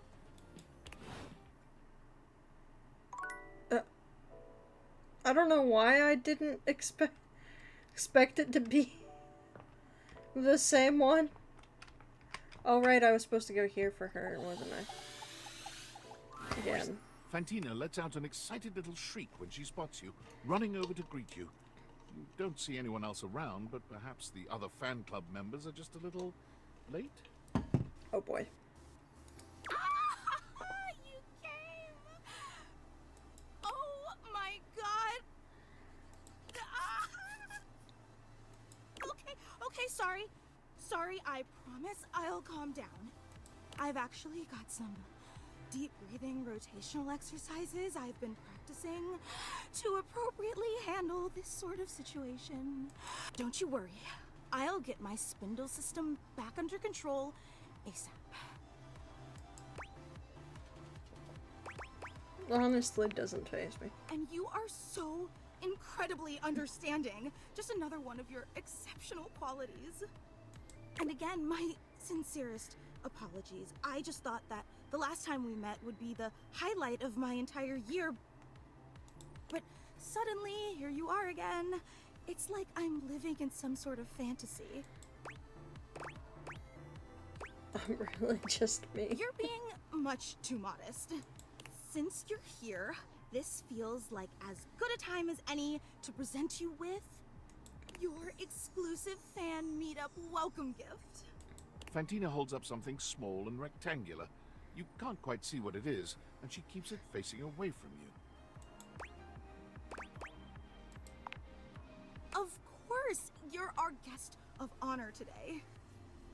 The fan club just wanted to express our immense and profound appreciation that you take the time out of your busy schedule to come and visit with us. We know you have some big shakeups at work, and today's usually laundry day, so it means so much that you still found the time. Didn't know today was my laundry day. You really are the absolute best. Thanks. Don't thank me yet. Wait until you see your gift.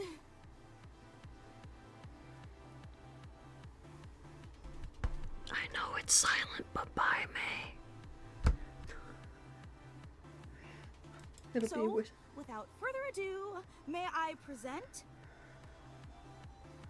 your likeness crafted out of pasta. She turns your gift around to face you, and it's just as she said it was. A crude but sweet rendering of you in pasta. I hope you like it. I wasn't sure if you were more of a rigatoni or penne fan, so I used both. With just a dabbling of fettuccine. That's amazing. So what do you think? Do you like it? It's very unique. Oh, I'm so glad. It took me like 8 hours to make, which may seem like a lot, but pasta is actually an incredibly volatile medium. Michelangelo may have been a whiz with marble, but I'd like to see him try to sculpt something out of rigatoni.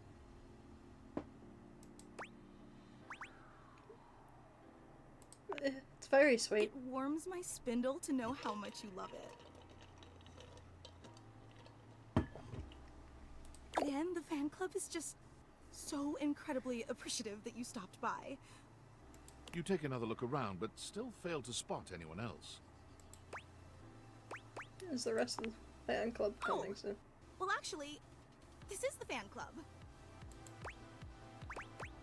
Very exclusive. True, it is very exclusive, but, well, I suppose I should probably address the circulator in the room. I'm listening. Okay, but try to reserve judgment until you hear the entire story. The fan club was me and Gary. We've both been your biggest fans since literally like forever. And we used to share the job of orchestrating the fan meetups to make sure no one would have to shoulder too much of the load. To make sure that nothing would clash with your fantastic red shirt. Big job. Makes total sense. But recently, Gary and I, well, I guess you could say we've been having clashes over the direction of the club. There were some new initiatives that I'd been championing that he just wasn't on board with. And he's obviously completely allowed to voice his opinions. I think that's essential in democracy. But as your biggest fan, I just didn't think that Gary really understood what this fan club was all about. So we opted to go our separate ways, and now it's just me.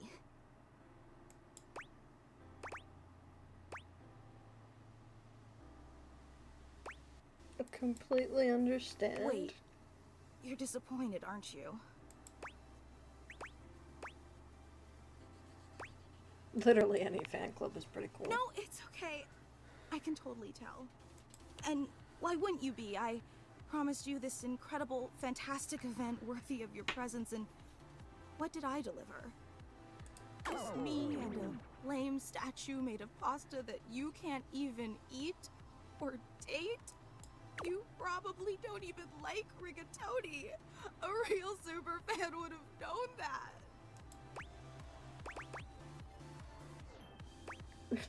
Right, sir. And now I've got you saying absolutely crazy things just to try to spare my feelings. I can't believe I took you away from laundry day and wasted your time all for nothing. I'd be disappointed too. God, I'm so stupid. I don't think you're stupid at all. But I am. I just so desperately wanted to impress you, you know? After all, you're so amazing and incredible. And I wanted you to know how special I think you are. How I'd do anything to make you understand how much you mean to me. I promise I still think you're great. Really? In spite of everything? In spite of the rigatoni? Yes. Let me make it up to you. I don't want to overpromise, but remember the initiative that Gary and I butted heads about? Yeah. Well, I've been waiting for the opportune moment to reveal that project, but I think now is the right time. So, if you'd be willing to give me one more chance and come to the next meetup, I'd love to unveil it for you. I know it's an imposition, but it'd mean the world to me. Would you consider coming for me? Absolutely. Every time I don't think you could be any more awesome, you go and exceed all my expectations. I promise it'll be an experience you'll never forget. I hope to see you soon.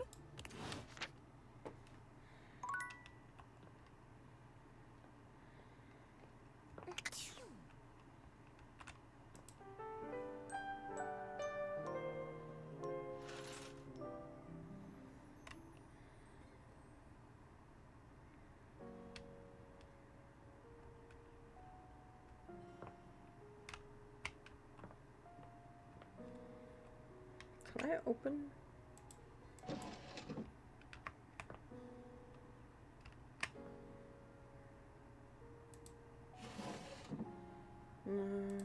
Okay.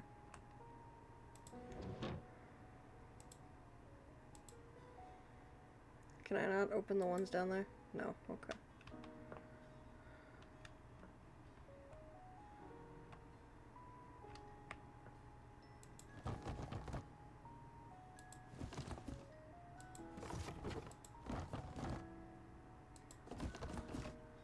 Really? Hmm.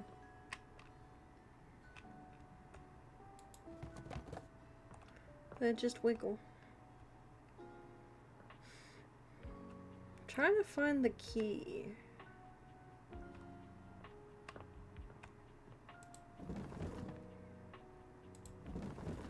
They all move together, so I'm gonna guess that these are, yeah, the boxes are a thing. It's Lucinda Lavish. Oh. She seems to enjoy this hijacking of your intentions. Tell me, lover, what should we get up to now?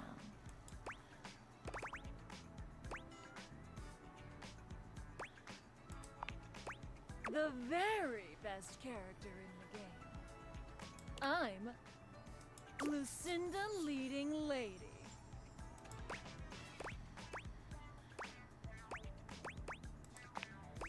Prove it?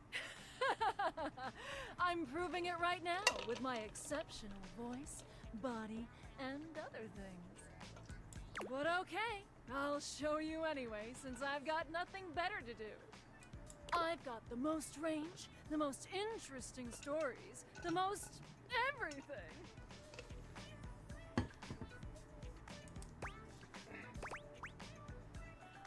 Everything? Everything. Check out my range!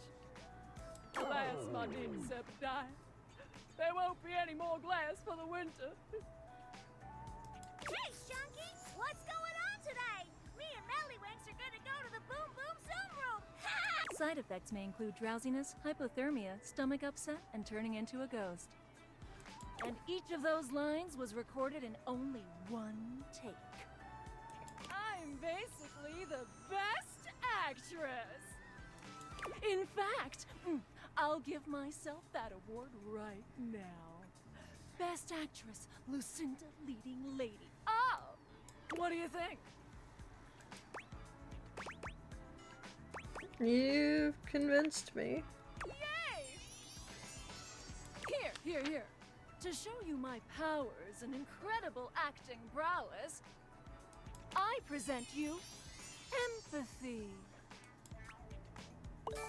Awesome. Now they're all kind of even except for Sass. See you around, my biggest fans. Now to actually hit the boxes. As you take in the sight of the adventurer standing before you, it's hard not to feel like you've stepped into one of those old adventure serials from decades gone by. Even though she's decked out in cardboard and masking tape, she looks like she's ready for anything. An extension cable whip wound around her arm and a daring grin on her pretty face. Oh, for God's sake, you're finally here! I was beginning to wonder and worry, and then I thought, gee, I guess I'll just have to go ahead and do it myself. But that probably wouldn't have been such a bad thing, because let's face it, This is Ashley Johnson, isn't it? I'm exemplary. But you're here now, so let's get cracking. I assume you brought your tools and knowledge and probably a snack of some sort? Hello? Oh, yes! Well said! Excellent point! Introductions, trite as they may be at times, are a great place to start. The adventurer strikes an impressive pose, positively radiating confidence and daring. I am Bo. I am the soul, the spirit, the animating animus of boxes and storage containers in this house. This most special of houses, where it is my great privilege and my great destiny to reside.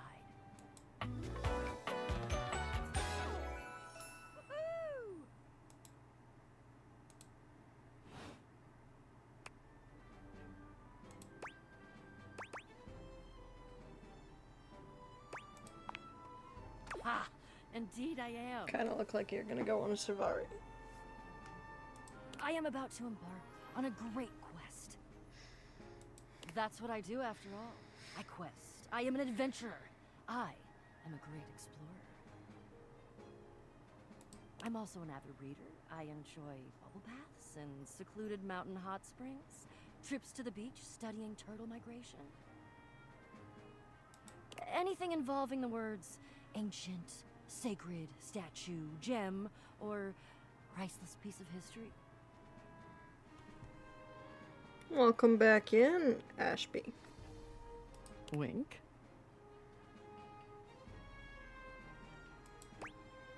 Ashby. Did you say more? I did. I find it useful sometimes to tell people what I'm doing as I'm doing it. That way I can be more sure that they're getting a complete picture of my personality.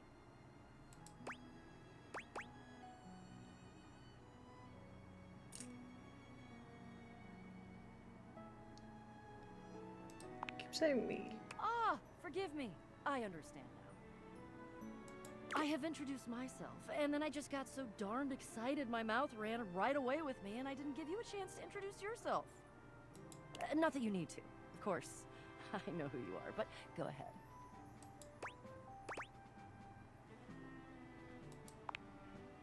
I know that you are the...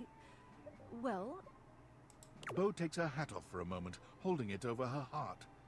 She bows her head, just a little. It is my great honor, my passion, my destiny to have the opportunity to follow my path.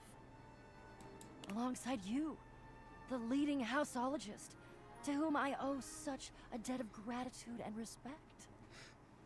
The leading what now? There we go. Houseologist. The leading authority in this, or any province on this house, its history, its mysteries, its great secrets. You are the resident, after all, aren't you? I am, but I didn't build it or anything. Are you telling me you're not the leading houseologist? Nope, I just live here. Oh dear. Bo returns her hat to her head, her reverent expression fading into a rather more sour one. I'm starting to feel, well, a bit like I've got some birds in the box.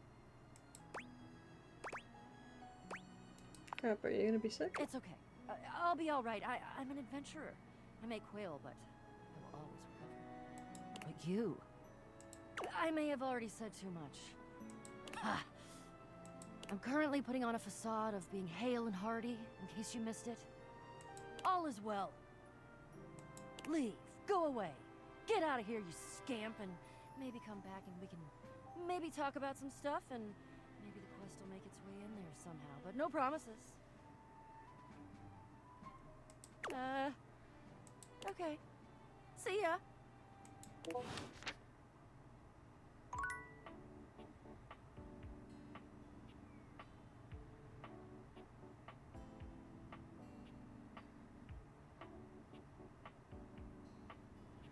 Okay.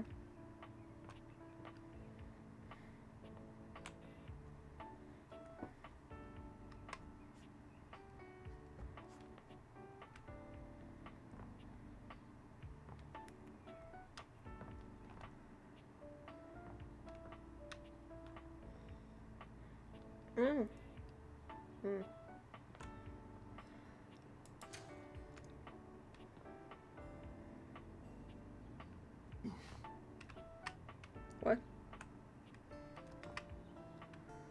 Oh, it was probably Dorian. Shelf? A well-muscled athlete stands before you, shifting restlessly from one foot to the other. There's a strange air of anxiety to her, despite the broad smile plastered on her face. She seems a little too happy to see you. Hey, what's up, dude? How are you?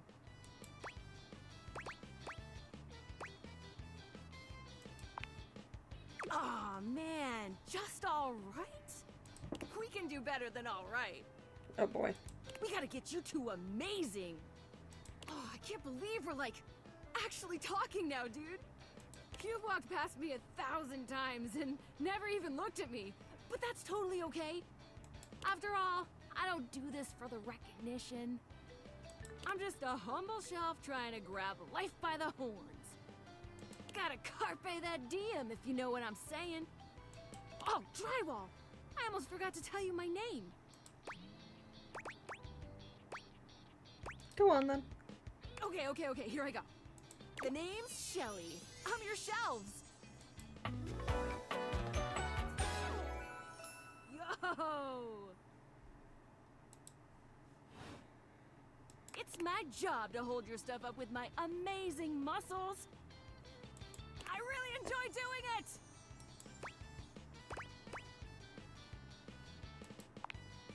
Do you not believe me? It's just my entire purpose. I love it, I promise. Anyway, it's really great to hear from you.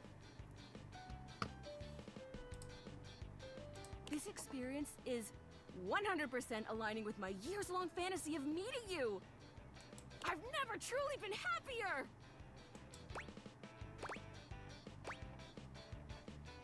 Did you think I was gonna be cool? Oh no, you're amazing. 10 out of 10 human being. This is going really great, actually. Not a disaster.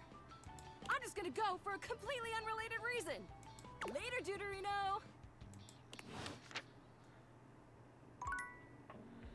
Okay.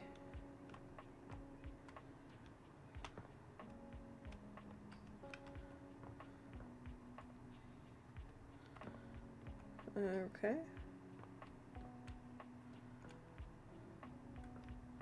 You know, I haven't hit the piano yet.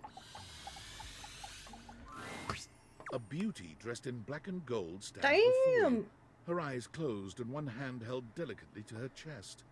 She sways softly, silently, as though she were listening to music you can't hear.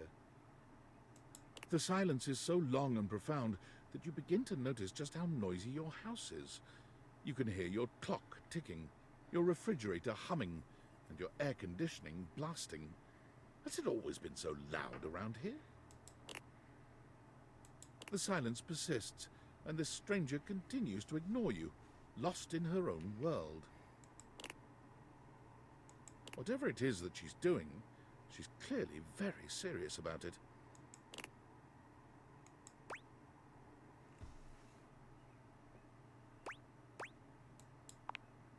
You introduce yourself, and yet still she does not open her eyes. I discreetly cleared my throat, but okay.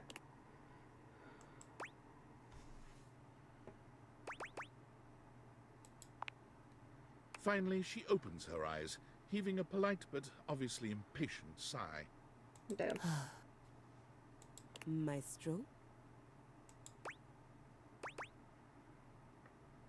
Made me scared for a second. What is scary about a performer crafting a performance? It was coming along nicely.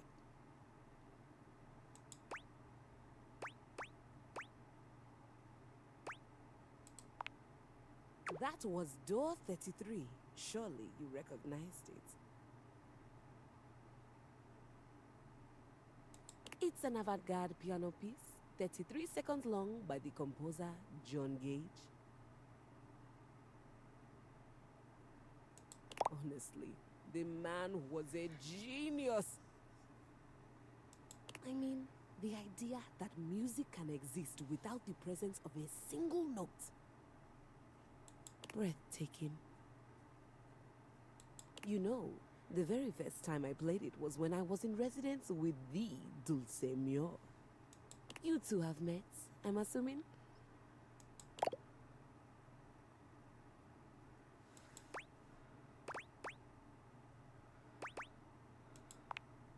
No.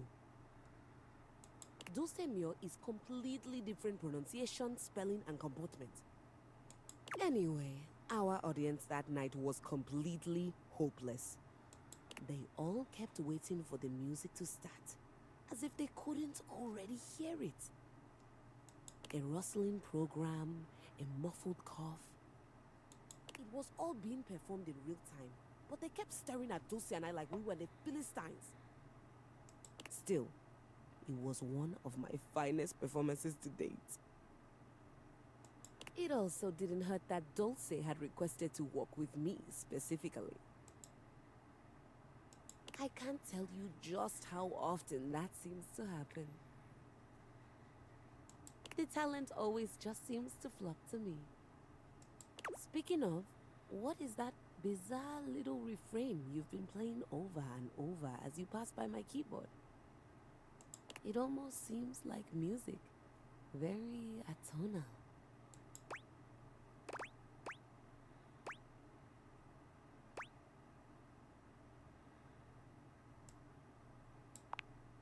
Valdivian, is he a composer?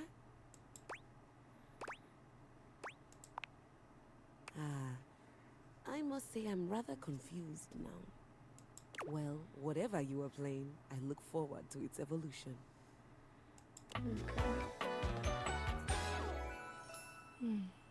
Oh, her name is Keys.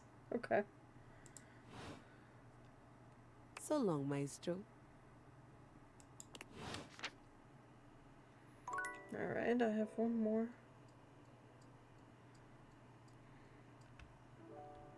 Can I hit the wall yet? No. Really? Alright. We'll hit the globe. A red-haired traveler lifts her Oh, goggles she's to cute. peek at you, revealing freckled cheeks and stunning blue eyes.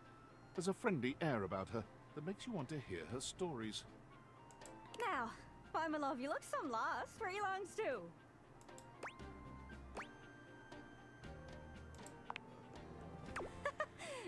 Sorry, sometimes my accent comes out when I'm excited. It's made in Newfoundland, you see. This little rock right... She bends around and points to one of the patches on her jacket sleeves. here. Friendliest folk you'll ever meet, but the dialect can be a little much for some. I'll try to speak plain for you. Name's Gaia, by the way. It makes sense that Gaia is the globe.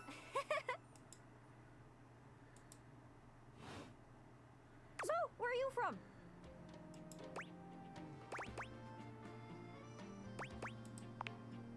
Oh, that makes sense with that accent I'm hearing on you.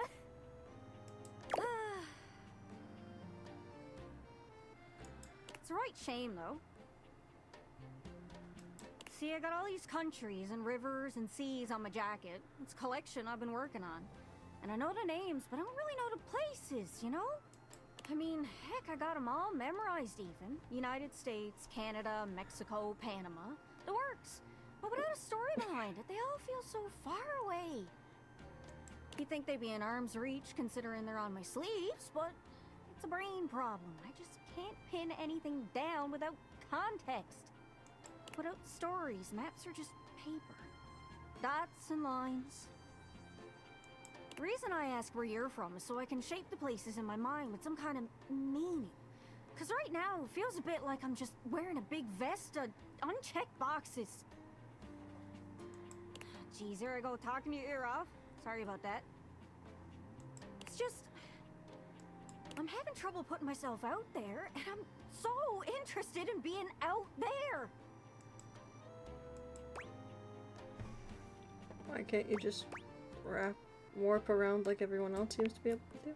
I've tried. I want to talk to the others, but I think I must be too forward or something. I skip on up to them and I ask them about themselves, and they just run away. That can't be. You seem so nice. It's not about just being nice. I come up to the others so I can ask about them, get to know them, who they are. But before I can get to the point, I always go spouting off about something or other, like telling them factoids I've heard about what I imagine their home to be. And 9 times out of 10, I'm some level of wrong. And the other time I'm right, but it's in an insulting way. One thing leads to another, and they give me this look. And soon enough, they find an excuse to leave. I'm just bad at it, I guess. Sometimes I feel like no matter how hard I push myself, I'm just going in circles. You know what I mean?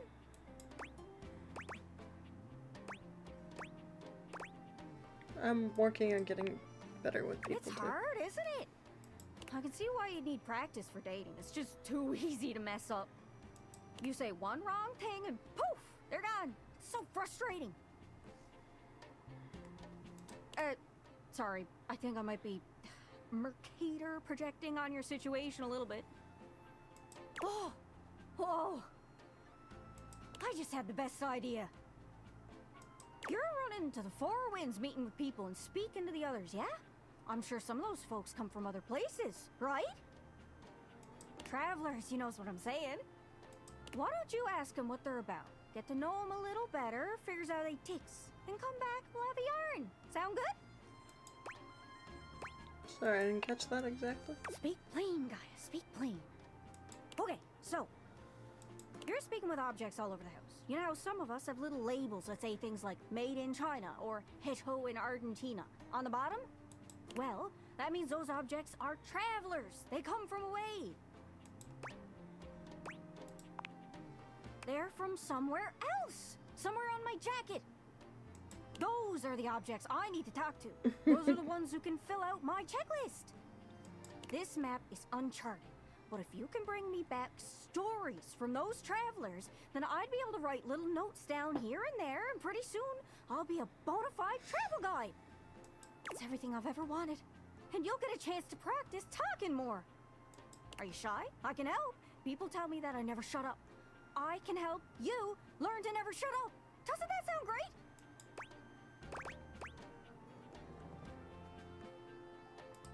That'd be perfect. Right? I'm sure it'll work out. You scratch my cartouche, I'll scratch yours. What do you say, partner? Exploration buddies? Sure, why not? Really? Oh, I appreciate it. Really saves me a lot of humming and hawing. You go out and find some objects from foreign lands. Oh, and let me know if you need any help.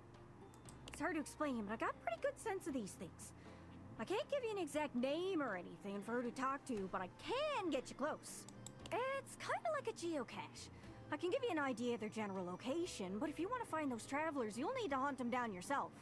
I've learned firsthand what others don't take too well if you run up to them and scream, "Where are you from?" Like you did with me? Yeah, like that. It was a disaster. Point is, you can't just ask objects about their origins out of the gate. You gotta awaken them first. Don't worry too much about the details.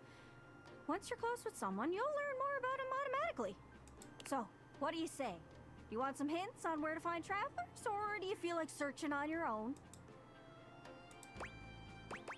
Hint, please, why not? All right. Hint. Hint, hint, hint. Let's spin me around and see which object I get a sense for. Well, most TV comes from the US, but I know you watch anime sometimes. That's from overseas. I don't suppose you got any merchandise, do you? Hope that helps. Sorry, I'm still a little scatterbrained. Any other leads? You know, there used to be this magic show. The magician was supposed to be super mysterious. Wonder whatever happened to that guy. Magicians always have names like El Magnifico or I'll pull a rabbit out of a hatio. Those sound foreign. Maybe he was a traveler too. Hope that helps. Sorry, I'm still a little scatterbrained. We'll get as many as we can. Cabinets. The cabinets. You okay? It's a vision. Clear as day. Cabinets. You know what that might mean? I should go speak with the cabinets. Maybe. Maybe? Hope that helps. Sorry, I'm still a little scatterbrained. Let's get one more. I know this seems tricky. There are so many folks to talk to, but some of them can only be found through a magnificent quest. Try speaking with Bo. She's great with quests. Hope that helps. Sorry, I'm still a little scatterbrained. Alright. I think we got 4 from you.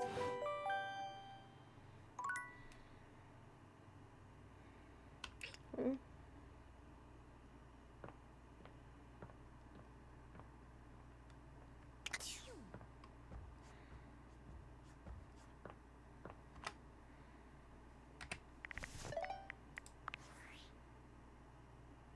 Well, well, well. If it isn't the Casa Casanova. Do you see what I did there? That's wordplay, baby. Oh, someone's feeling spicy. Dating your furniture really got you confident, huh? you're out here dating all these appliances and shit, but like, why? Not why are you dating them, like, why is this happening now? To you? Dumb luck, I guess. Pretty lucky then. So, like, where did the date viators come from? Like, what's the point of them? Who made them? And why?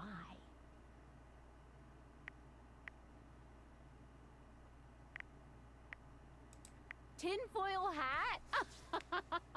Okay, this is some conspiracy shit. Your life is half political thriller, half harem anime. So, like, did you find out what your purpose is or whatever? Are you a top secret operative in the furniture dating war? Are you collecting data on people in love with their shower? I don't know, unfortunately. Oh, damn. Oh, well. Guess we can just make up our own theories. Or maybe just enjoy the furniture dates for now.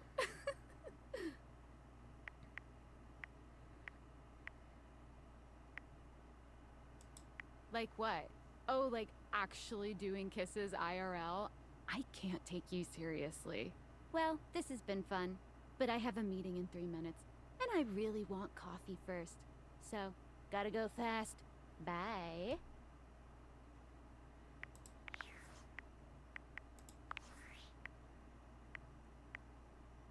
Valdivianites, it's David Most, your beloved CEO, with an important question.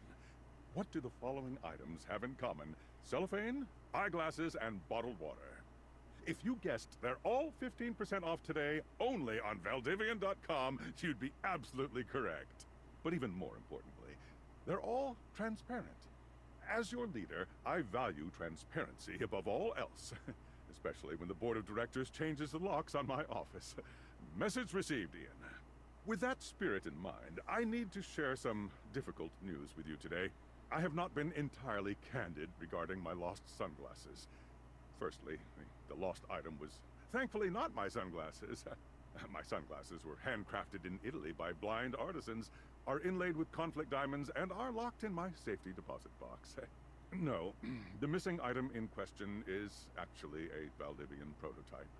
And even more importantly, it's the only existing prototype of the amazing new gadget we're planning to launch for the Q4 Blissmas season. Blissmas, huh? The engineer who invented the prototype was a disgruntled former employee who destroyed the schematics before disappearing himself. So, as you can see, it is imperative that the glasses are found as quickly as possible. To that end, and after discussing it with the board, we are now prepared to offer a handsome reward for their expedient return. A $50 gift card to Valdivian.com.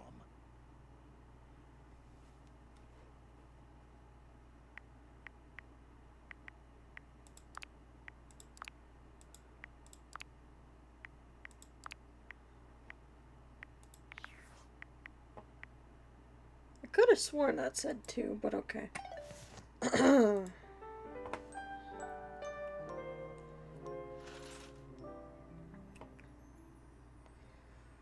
All right.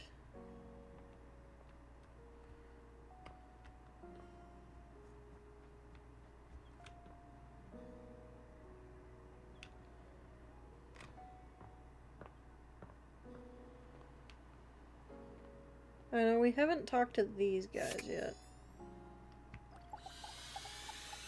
To anybody in here, really. A handsome acrobat greets you with a small yet theatrical little bow, placing a hand on his chest and tipping his head forward.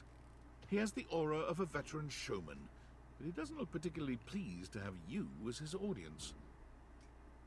Greetings, weary traveler. You can greet me with that gruff voice anytime you want.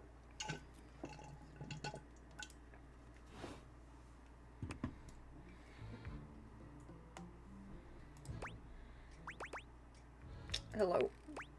You seem taken aback. Quite natural. It was not my intention to frighten you, though I grant I'm known to be a disquieting presence when I'm in a mood.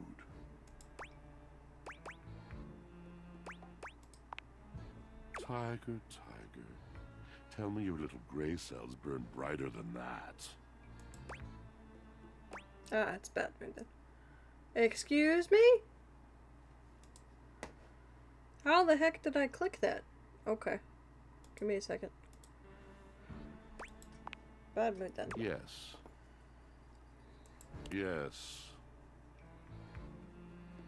A long and solitary bad mood. For this, for everything, we are out of tune. Wow, I'm really sorry to hear You that. aren't serious. You jest.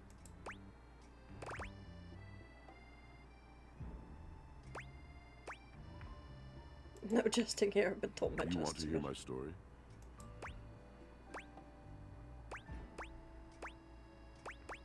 I bet you're one hell of a storyteller. I am a servant to the drama of the heart. Oh, I don't have enough sass. Okay.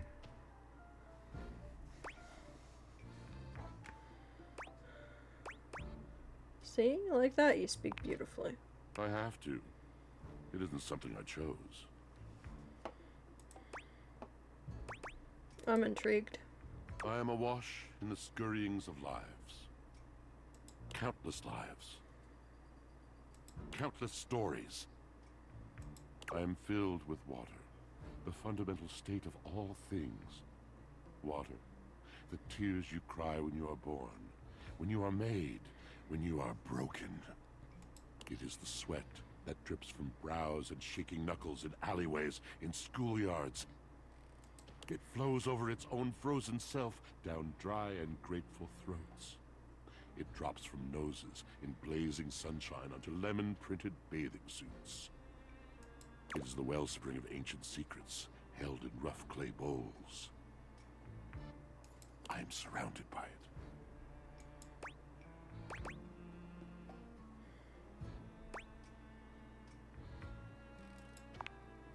You cannot know the agony that exact decision has caused me. I cannot talk about it. You'll have to ask Drysdale about it. The pale betrayal. That sounds intense. You have no idea. But not only that, not only do I hold the limitless, the unfathomably simple, I hold the dirt of life. The blood stuck in denim from skinned knees comes to me. The stains of earth from a weekend spent burrowing into trees and the slimy, crawling things. The makeup smeared onto shirt collars and cuffs, streaked mascara, and embers of a lipstick that blazed once. All of this comes to me to be absolved. It may be dissolved, but it does not disappear. It cannot. Nothing does.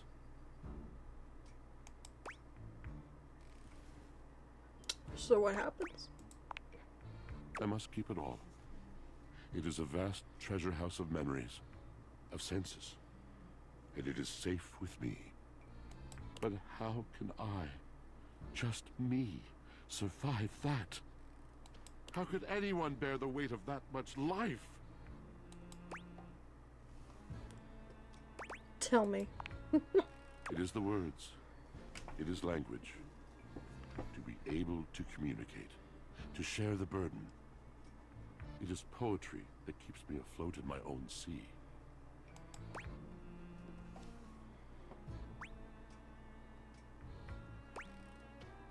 I think I understand. You mean it? And this at last is the dawn? Such bewilderment comes with the sight of the room. I cannot tell. A deep breath. I have lost my only friend.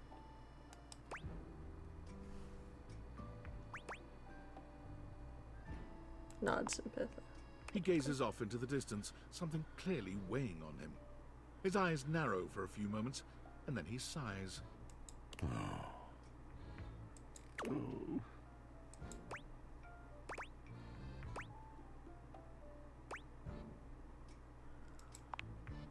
Yes, my God, haven't I done enough?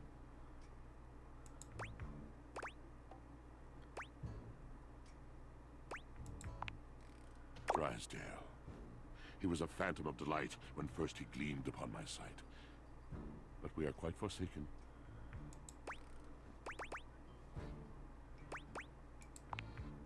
We were a duo, An acrobatic team rivaled by none on Earth. We were swift, smooth, and strong. I wish you could have seen him fly. To the vault of paved heaven. Our performances were legend. They came from many rooms away to watch us, to applaud us.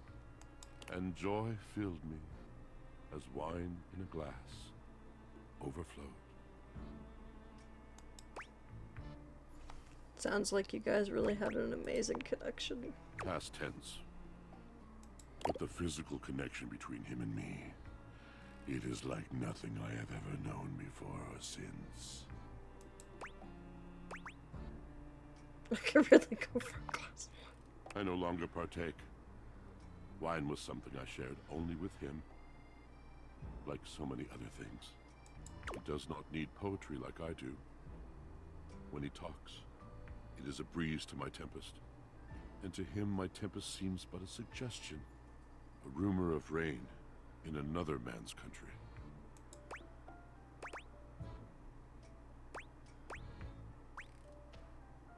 But you had your art, didn't you? Until we didn't. Until he was too busy to perform. Too occupied with other things to tumble with me. The bond was broken. The bright cord severed. He abandoned me. And when he was finally ready again, I was unreachable. Locked in my own Sheol.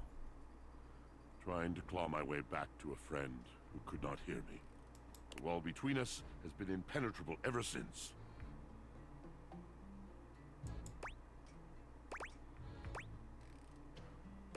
Wow. Yes, it's been years. As I said, traveler, a long and solitary bad mood. All moving things come to an end. A knotted willow. I miss him every day. Though you have been a rather dismissive and flippant creature, I find I am still charmed. I didn't know I could still feel that way. Don't worry, things have a way of working. You're asking me to have faith. I would be hard-pressed to acquiesce if not for, well, I've tried everything else. Thank you, sincerely, for listening. It has been so long since anyone has stopped, has heard me.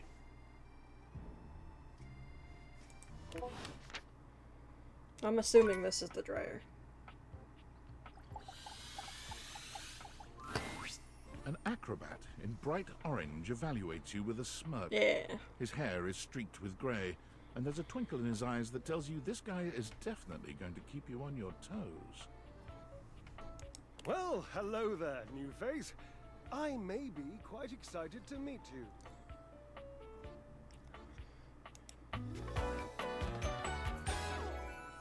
Yes. Next.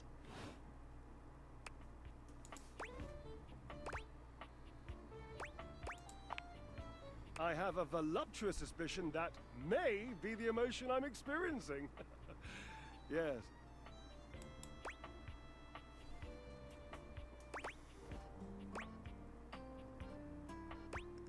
I'm excited to meet you too. But of course you are. How could you not be? Look at me after all. Listen to the mellifluous murmur of my voice. Well, hardly a murmur. More like the euphonious booming of a cannon from a stone-turreted castle. Marble on all the floors, gold leaf, filigree wrought iron, and my god, the velvet. If I were a castle, I would be absolutely dipped in velvet.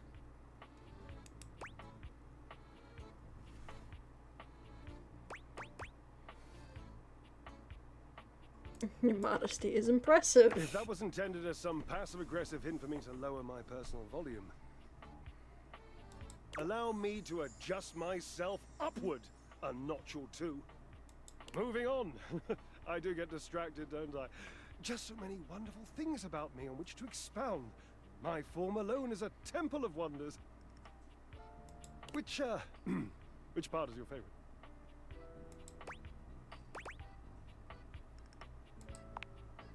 He gestures to his muscled frame, inviting you to drink him in. Which of my parts sings the most to you? For me, today anyway, it's my pectorals. They're glistening. Enough almost to be felt through the fabric of my tunic. Ah! Perhaps this can be the first bridge between us. The first bits of woven lint eventually to form the sturdy, braided rope of our friendship. Do you, like me, enjoy celebrating at the altar of your own glorious form?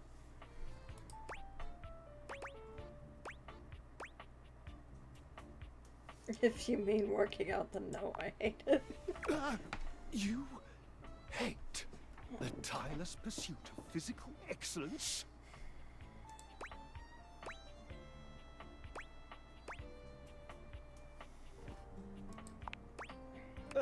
When I come across a new diversion, the first question I ask myself is, would a boring person do this? If the answer is yes, I avoid that thing like cheap shoes. How's the strategy worked for you? Oh, I think it has. I met a deeply boring 9-9 once who drank skim milk lattes. I, consequently, and thank God, now only drink full-fatted cappuccinos.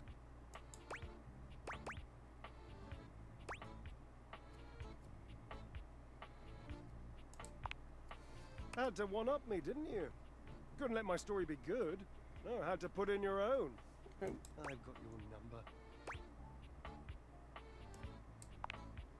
I am not petty.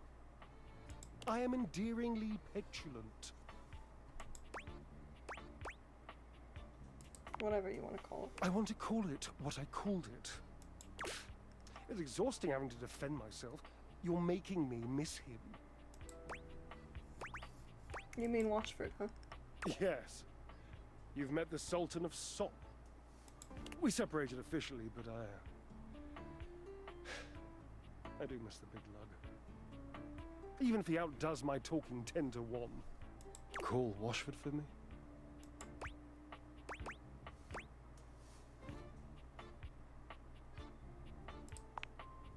Yes, obviously.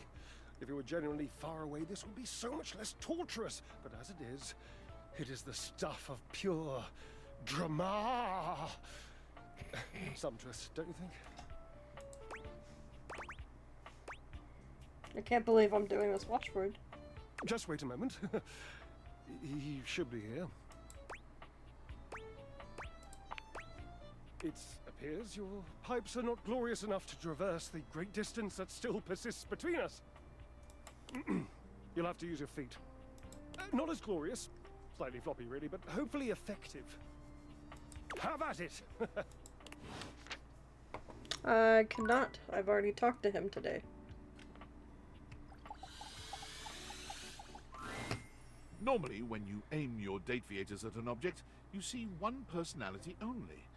But this time, there are two. Thank you. And they're so engrossed in a hideous argument, they don't even notice you've arrived. One is dressed in woven straw, with clothing in a basket on her back, and a shock of red hair that runs down it. The other is only just visible under a messy mop of dark hair and a pile of dirty clothes he's draped all over his body. Do you think I'm stupid? You think I can't see what's going on right in front of me? I never said you were stupid, but I am starting to think you're insane. If I'm insane, it's because you make me that way. Yeah? Without me in your life, you'd be real fucking normal, huh?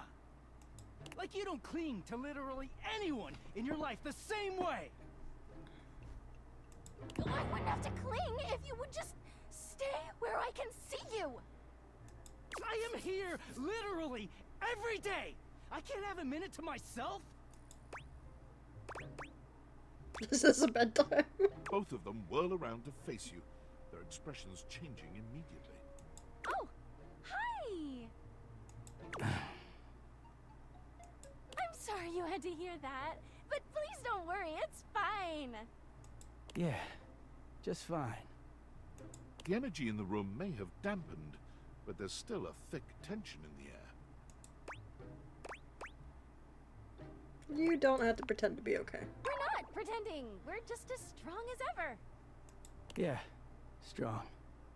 Oh dear, we haven't even introduced ourselves. Though, Durkee and I know you well. Please don't call me that in front of other people. You're so cute when you get assertive, Durkee. Anyway, I'm Harper, and I'm your laundry hamper. Oh. I'm Dirk, and I'm your dirty laundry. Mm-hmm. Whoa there! My content aware has given me a tickle. Harper and Dirk have a relationship that isn't exactly the healthiest. It could be triggering for people who have dealt with toxic and abusive relationships. If dealing with that kind of behavior in a light way is disagreeable, I wouldn't recommend this one, that's for sure. You cool with that? Or you want to skip it? Alright. As I have had many a toxic and abusive relationship, I am going to skip this one.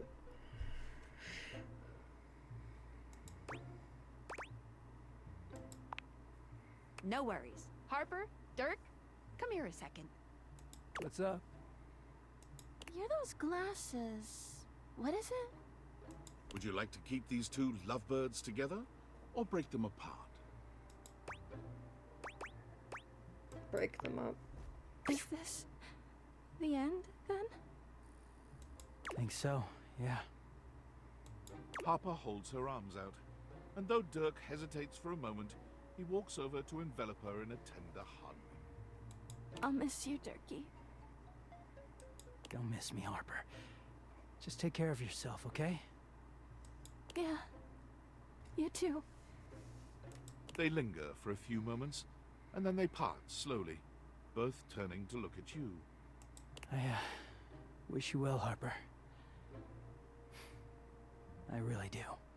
You too, Durkee. Dirk. Dirk gives each of you a nod, and then he walks off in the direction of the washer and dryer. Harper turns away, a tear sliding down her cheek. Now that Dirk's gone, I never realized just how weighed down he made me feel. But I don't want to talk about that. I want to talk about you and me. I've only known you a short while now, but...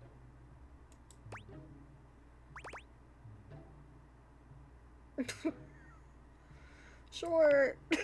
Oh my god, yes! Harper wraps her arms around you, deeply intense emotion radiating from her gaze. I am the hamper's rebound. Yay. Her smile grows strained for just half a second. Just don't leave me, okay?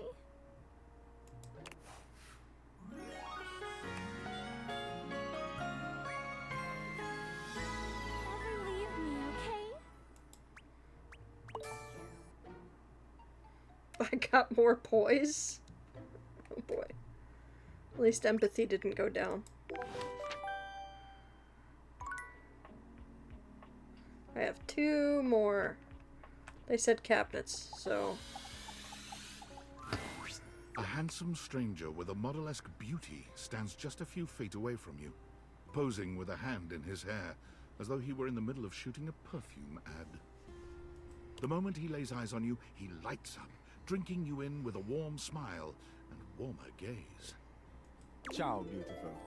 What are you doing? Beautiful? You talking about me? Ah, Amore, of course I'm talking about you. The contour of you, the shape. I would love nothing more than to paint you. Or sculpt you. Anything to continue looking at you. Ah, but first, I must introduce myself. The music of courtship has its cadence, after all. I am the one and only Fabrizio. Amore.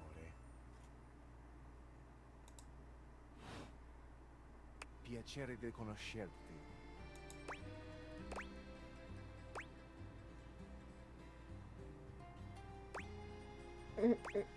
Postino.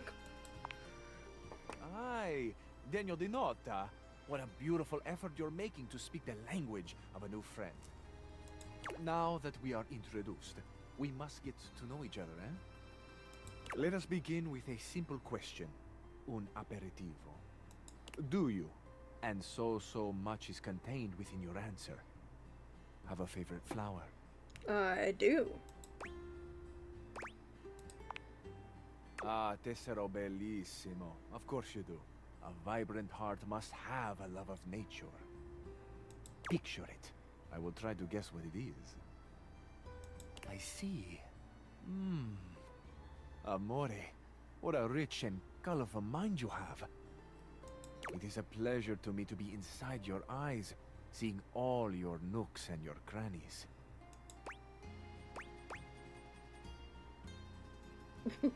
Okay, let's look at the crannies, huh? Of course. I am sorry. Sometimes I am, how do you say, overzealous.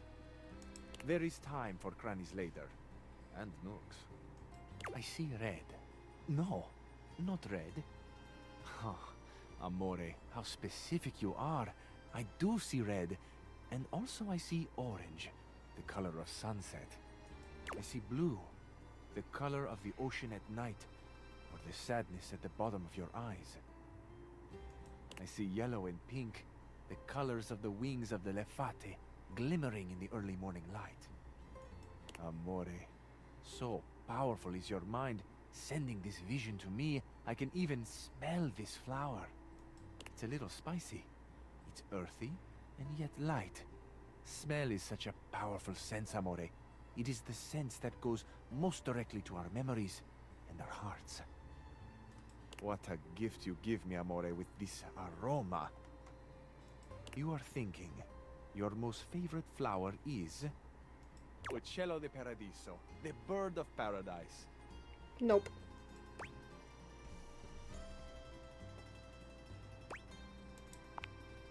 Oh, no? I have not guessed correctly. Amore, what can I say? I am so sensitive and so open. I must have picked up something in the air around you, and it has led me astray. This can mean only that I have not brought my full attention to you, and I have not truly focused on you. For that, I offer my humblest apologies.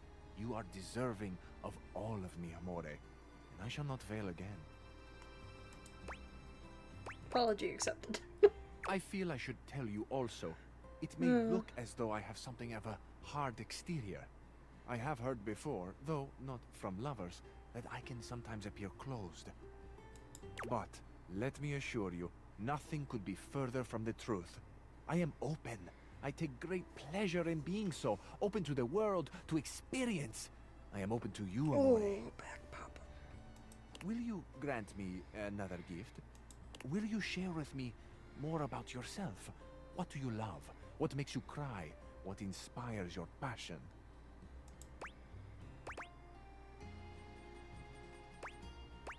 Wow, those are some big questions. I love the big questions. I love the small questions.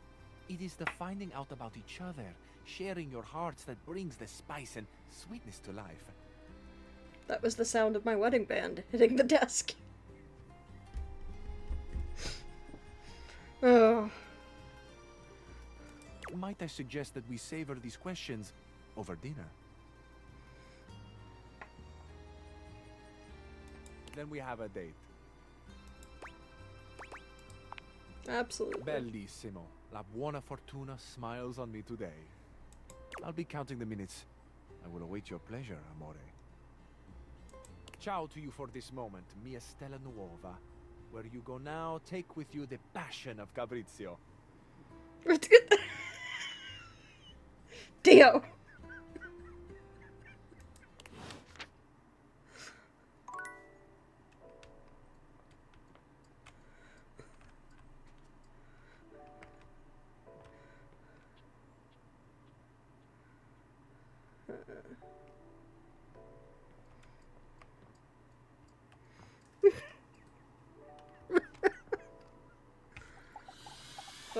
The comedy of,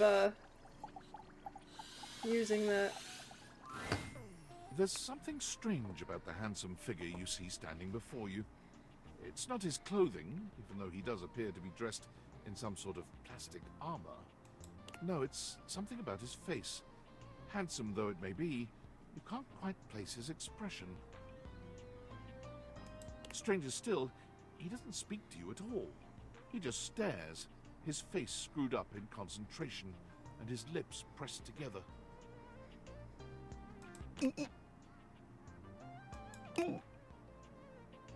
What's that?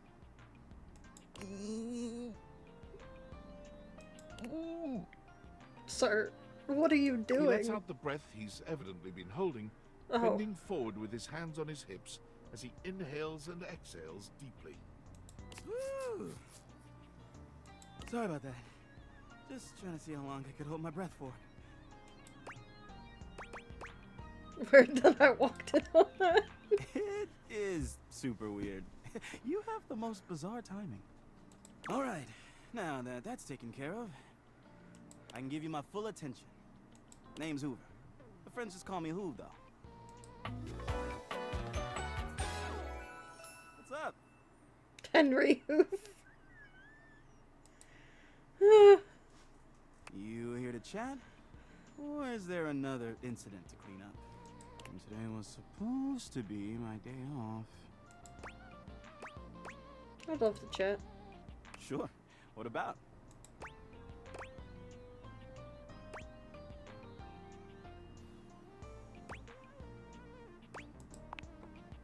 That's right. Crime scene investigation. I love my work, but it can be hard to put it away at times. I do tend to keep it all in my bag.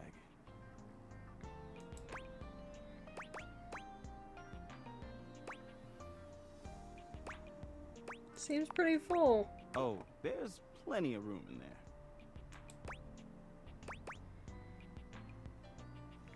Okay. Where's the bag, though? Because I just noticed on the design there's no bag. Is this an innuendo? Okay.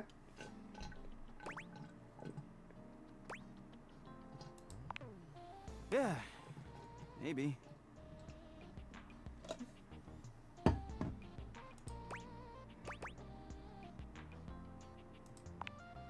You know it. I've been everywhere except the crawl space, I think. I mean, you never know. There are always places I might not know about. I have heard rumors about a haunted attic. Nah, but I'm sure that's nothing but hearsay. Did I? Just a rumor, I'm sure.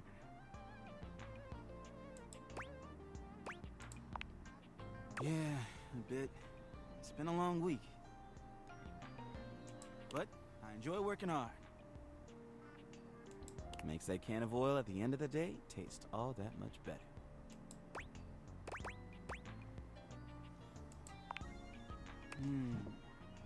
Probably trying to get stuff out from under Koa. Oh boy. Sometimes he can be a bit too easygoing. He just lies there and I've got to work hard to clean up around him. But I love the guy. Can't help but admire his chill. Hey, it's been great talking to you. But I gotta finish up my work and call it a day. How about you come back and see me next time you got a minute? I feel like I haven't gotten out to do something fun in a while. And maybe the two of us could, I don't know, catch a game or have a drink? So, I'd love to go someplace. Sounds like a plan. I think that's it for today. Yeah. Did I run into Dorian again?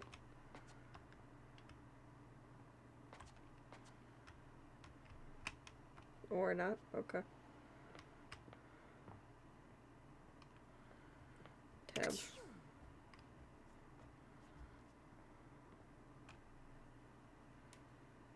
Skip.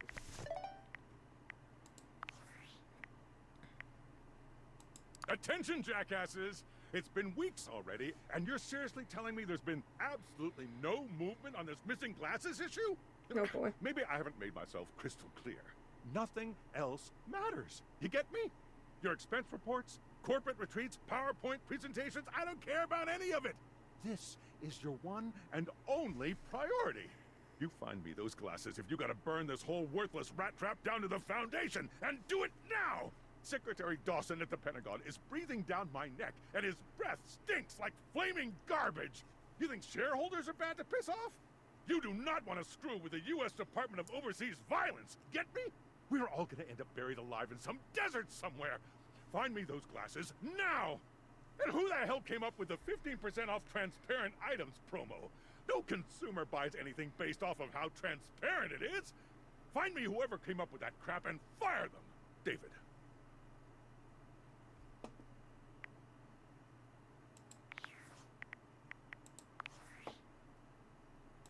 David is obviously becoming desperate.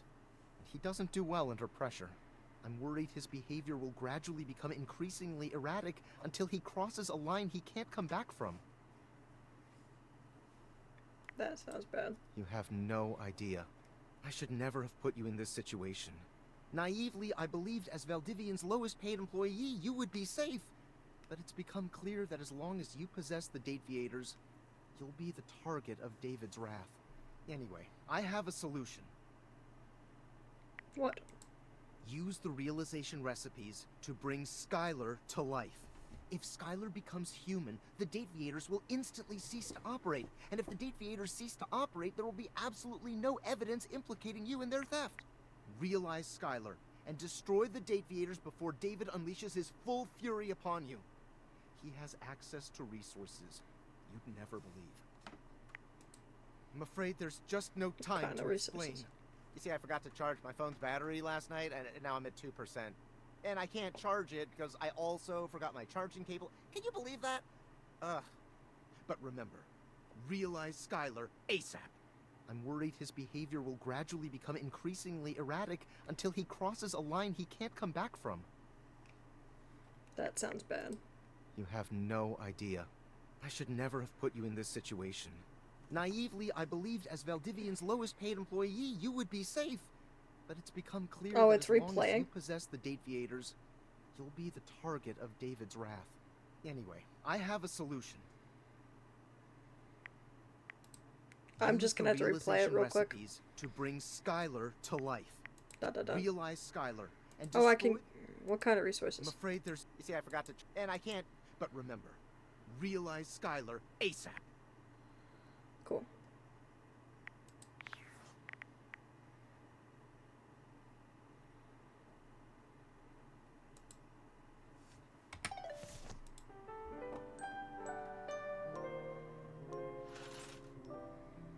All right.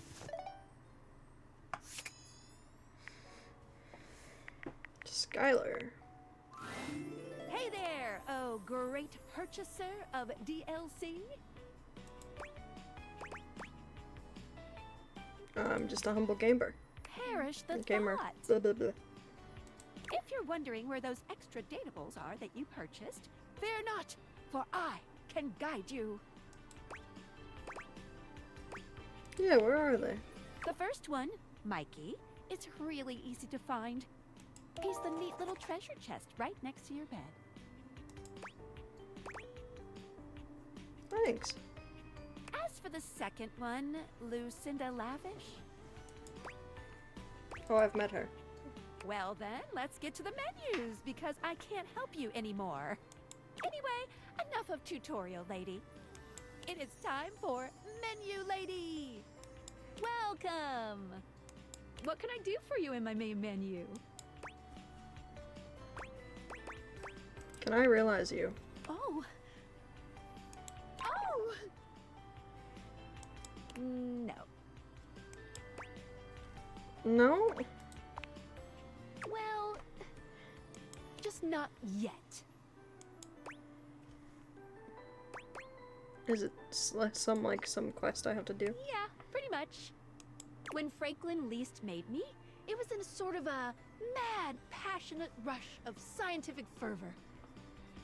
There were unintended consequences, like realization, which is a good thing. Yes, definitely. But one of the issues with realizing an object is that each of us can only leave once our own little purposes are complete. Some of us here still have things to do before we go. I call it unfurnished business. Unfurnished business. Clever. Thank you very much. It's trademarked. Each of us can't become a human if we have unfurnished business. Reasons we need to appear in this house. None of the others know why exactly this is, or what it might be that we need to do. Oh, but I'll always tell you when I see it, and forbid you from realizing that individual. As for me, well, I have the most unfurnished business out of anyone. I have to be here to help everyone else get realized, so I gotta go last.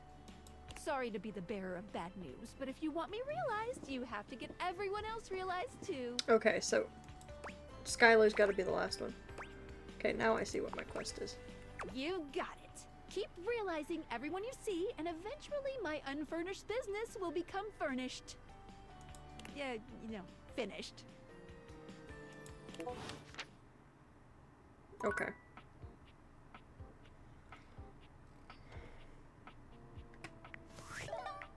Discord.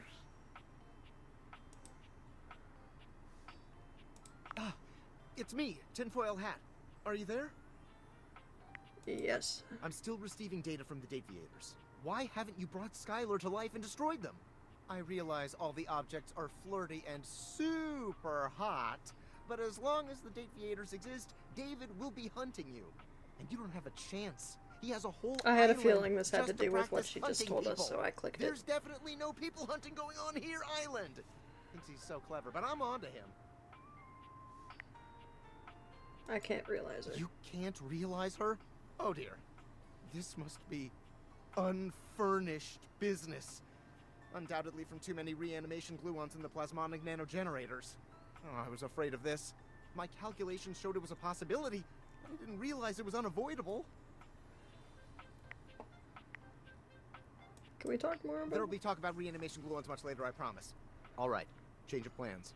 If unfurnished business is inevitable, then you'll need to bring every object to life before you can realize Skylar and destroy the Deviators. Any questions? Like $100. I'm so sorry, it'll have to wait. I'm illegally piggybacking off of my neighbor Howard's Wi-Fi, and he just found out. He's only 11, but he's got a black belt in Taekwondo, and he's a real big kid. Realize all the objects, so you can destroy the Deviators.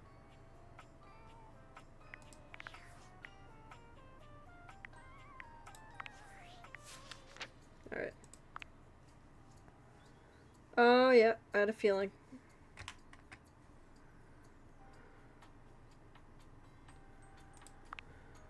Stella. Dorian.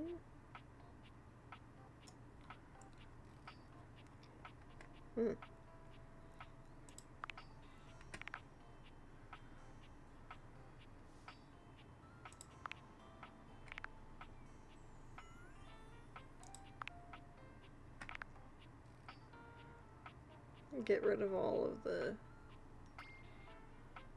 ones that I haven't talked to yet. Well, that I've talked to, I mean. Yeah, I knew that was Neil. And I knew that was Laura.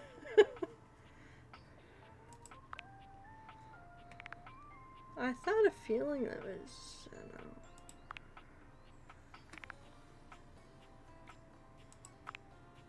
And there's Ashley. There's more? Okay. Let's see if we can realize Chance. Actually, since we're here already.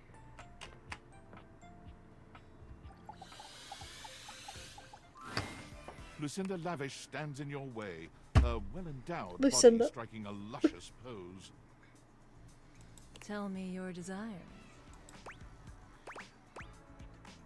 This is the only one. Can I change how often you come by? God damn. Sure. You bet your sweet bottom, baby. Because my secret is I'm not actually Lucinda Lavish. I'm Lucinda Lascivious. Frost. Not so loud. A little bit more gentle, yeah? Oh, sure, sorry. I've got, let's say, a special circumstance. One that allows me to bend the rules. Come here, baby. I've got a special place where no one can see us.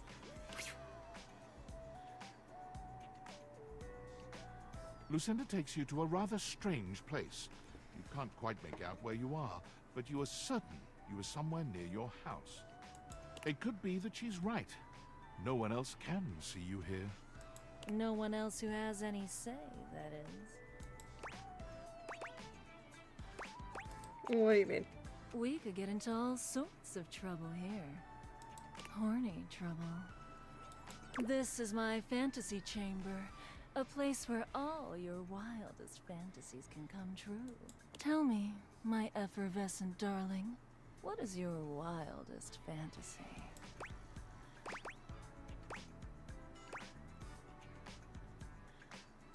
Big inflatable.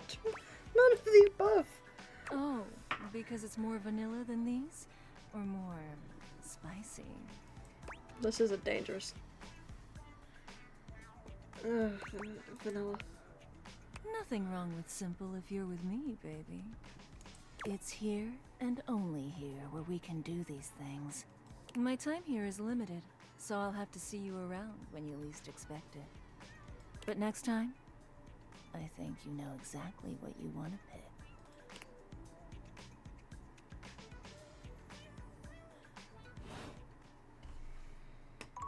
pick. Okay. Chance. Please don't get stolen this time. Holy crit, you look fantastic today. I've been thinking about you. Maybe we can get into some fun later? I'd love to play a game with you. Don't worry, I'd never play with your heart. That's why I want to realize you. Holy crit, really? You want to realize me? That's outstanding! In all my roles, I never thought I would have a real adventure. I take it you have the required stat allocation? No. I need a few more quests and then I'm ready. Ah, yes. Sometimes a level up is needed to unlock what you need. Go forth, my courageous companion. I shall wait for you here. Okay, so he needs certain stats. Can I realize Mac? Ah, the source code of my happiness. The algorithm of my heart. Seeing you makes my CPU buzz with excitement. You know, I could really use some sweet, sweet double-clicking if you catch my clever sensual inference. Mac, you always make me feel bad about actually having a mouse in my hand. Actually, I wanted to talk about realizing you. Now that would be quite the upgrade. Although it would probably negatively affect my chess ranking. Are you certain you want to transform our relationship so substantially? Okay, so I'm beginning to think that they need certain levels.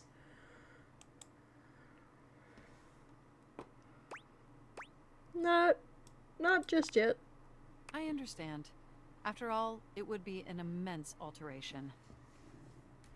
Okay. And possibly illegal. I'd have to check my terms of service regarding unauthorized modifications. But if you change your mind, come boot me back up. Okay.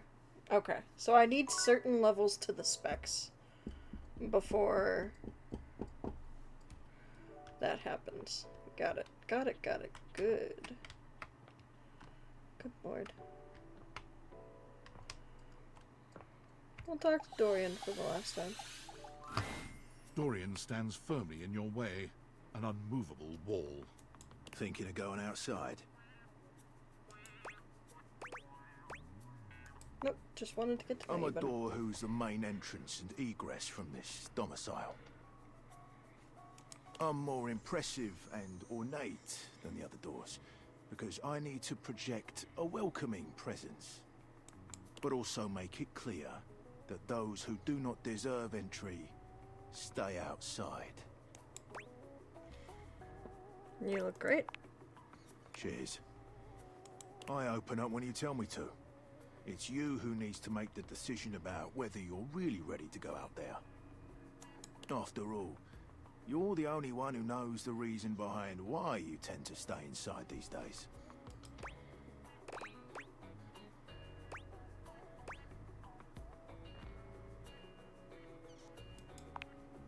On the nose right there. You and me and the glasses can stay inside the confines of this house until you've done all you have. So for now, I'll remind you to keep indoors. Stay safe. Okay.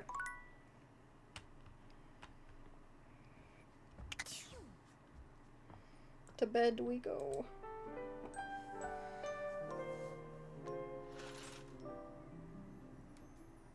Alright. How many have I awakened?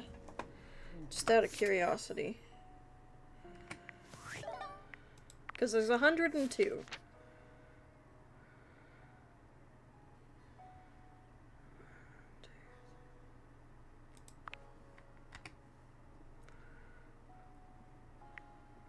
I wish it had like a count.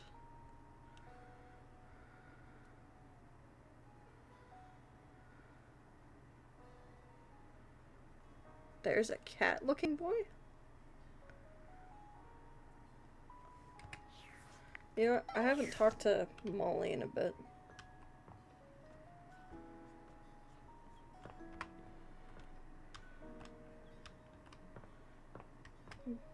Is it Molly? I don't think it's Molly. Maggie. I haven't talked to Maggie in a bit. Hello again, suspect. I'm hard at work on my current case. I've been hoping for a breakthrough. Sometimes I get so wrapped up that I start seeing everyone through the lens of a mystery. I am Maggie M. Glassbury at your service. Perhaps you've heard of me? I've acquired a modest reputation as a result of some of my previous work. What are a couple of your best-known cases?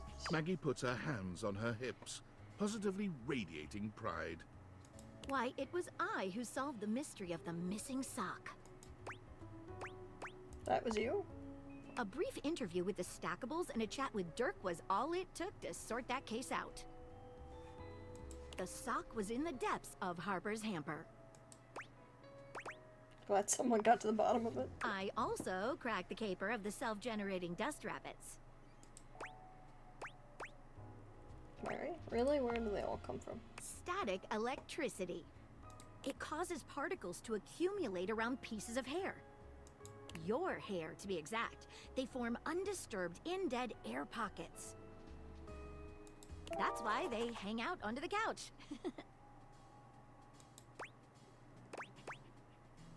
My hair, you say? It matched the evidence, and I ruled out every other possibility. By the power of deductive reasoning, I determined that you were in fact the culprit. No getting around you, I see. I pride myself on that. Mystery are you trying to solve? Lately, I've been taxing my lens to the utmost on a very interesting case. I'm trying to get to the bottom of a mysterious love letter. It was delivered to Dorian last night. Tell me more. At approximately 2 a.m., an unknown suspect dropped off a letter for Dorian. Upon opening it, Dorian discovered that it carried clear romantic intent.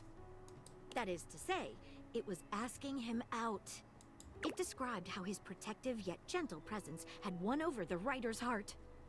If interested, he was to write back as soon as possible. Sounds good so far. Here's the catch. The letter wasn't signed with a name, just a monogram. Though he might be hesitant to admit it, Dorian was quite taken by the letter. He isn't certain whether he wants to write back until he knows more. If you'd be open to it, I'd love to help. You would? Yeah, let's get to it. I've never worked with anyone else before, but I think this could be good for the case. Why not start by giving me whatever clues you have? The case is pretty thin, but we've got a couple of clues. First of all, the paper the note was written on was somewhat interesting. Second, although the letter wasn't signed, it did have a single initial on it. Finally, I think Dorian might have a clue for us. Let's start with the paper. I have it here. Semi-transparent and very thin. It doesn't seem like ordinary paper at all.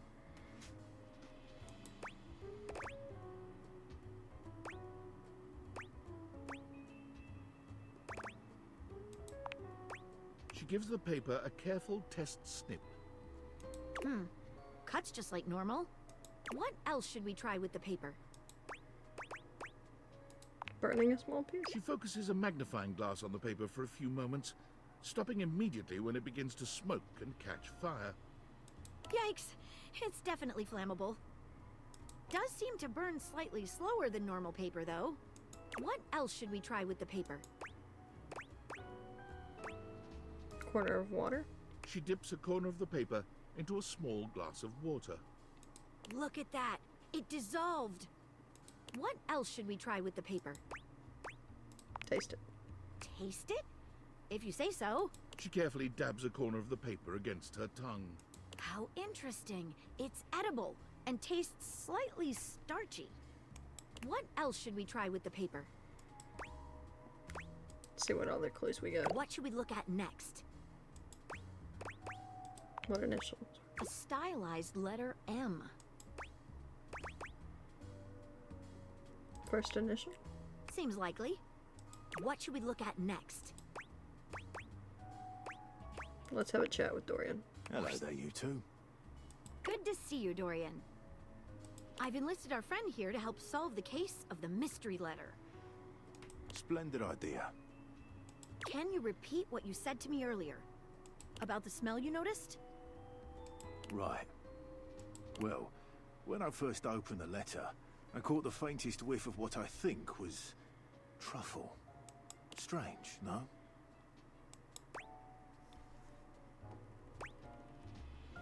Could have been something else. Truffle happens to be one of my favourite flavours. The association between the forest-dwelling fungi and my own wooden provenance bring back fond memories. Anyhow, good luck. Let me know if you happen to figure out who it was from. I'm not one for love, but I am one for truffles. And friendship. What should we look at next? I think I know who sent the letter. I've narrowed it down to 4 suspects. Penelope, Mitchell Lynn, Mateo Monta, and Freddie Yeti. Who do you think it was?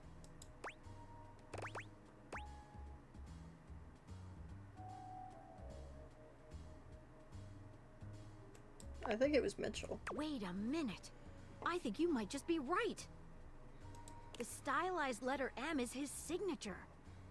The smell Dorian noticed makes sense now, and the paper. It's gotta be rice paper. The smell of truffles came from the gourmand Mitchell Lynn. You did it. You helped me crack the case. Least I could do, Maggie. I'm impressed. Now I'm even more excited for the next time we meet. Let me just go and let Dorian know that his secret admirer has been discovered. Hey, before I go, I was wondering, would you like to have a cup of tea with me sometime? As a date, I mean. I would love nothing more. Maggie lets out a girlish squeal. Amazing! Oh, yes. Calm down, Maggie. The human could still be a suspect of any sort. See you again soon, compatriot in crime. That was not what I thought I was going to get. But you know what? I'll take it.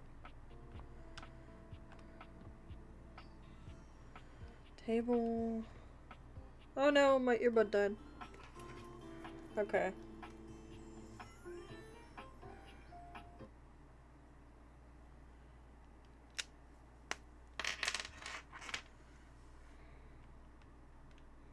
I guess let's talk with the TV.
I like being catered to.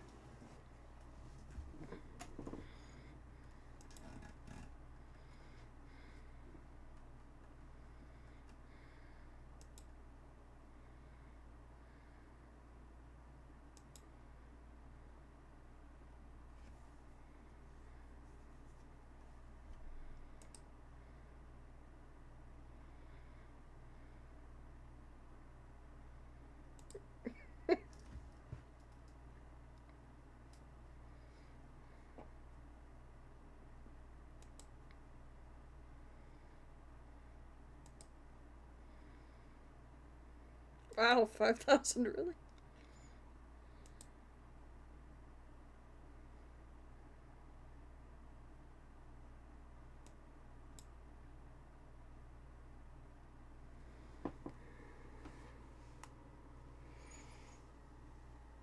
I think after this day is done, we'll call it a day for stream.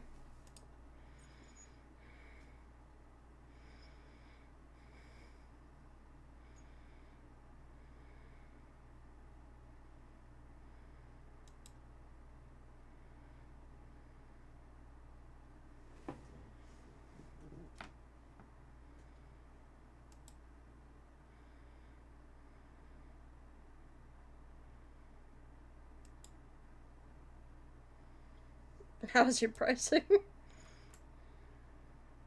Oof. Typical.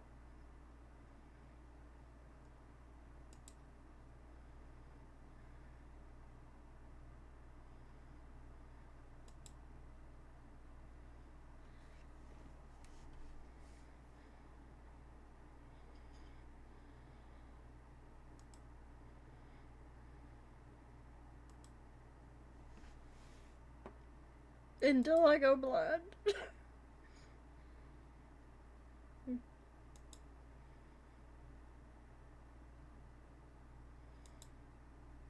Okay, let's do this.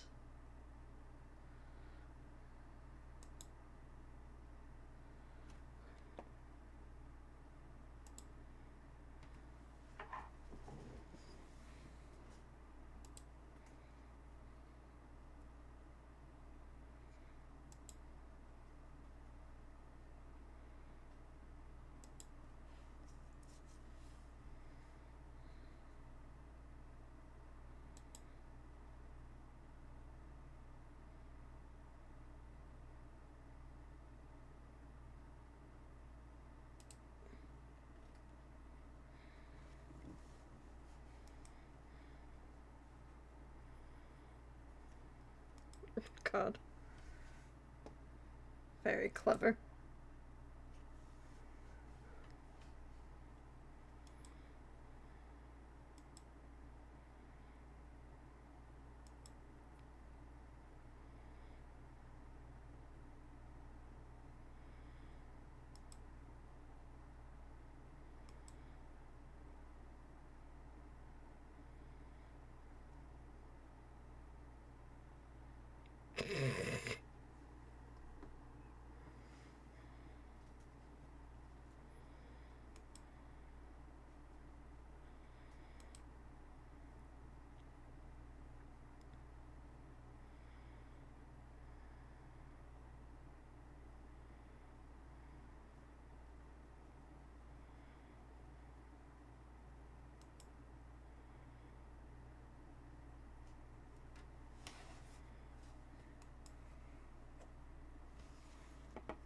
What rhymes with yes?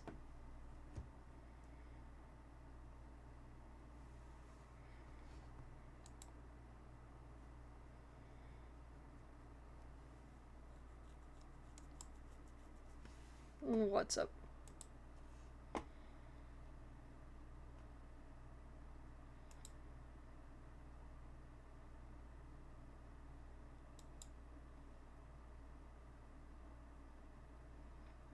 That's okay.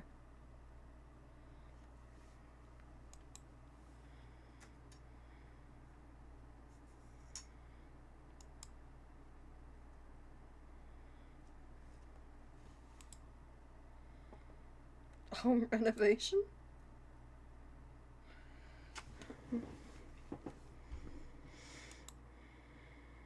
Oh, Doctor Who.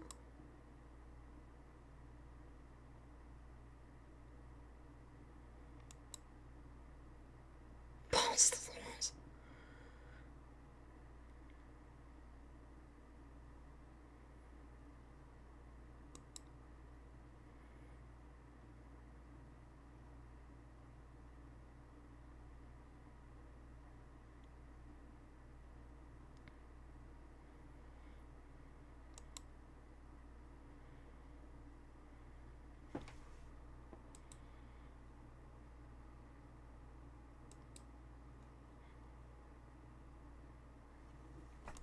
Oof.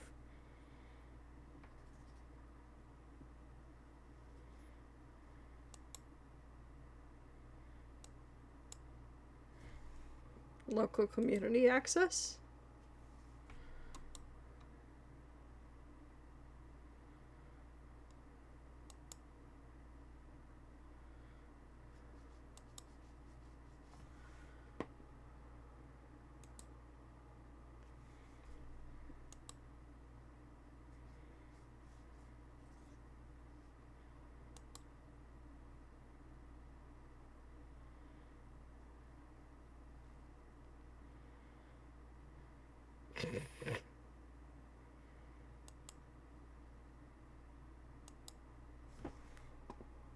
Okay.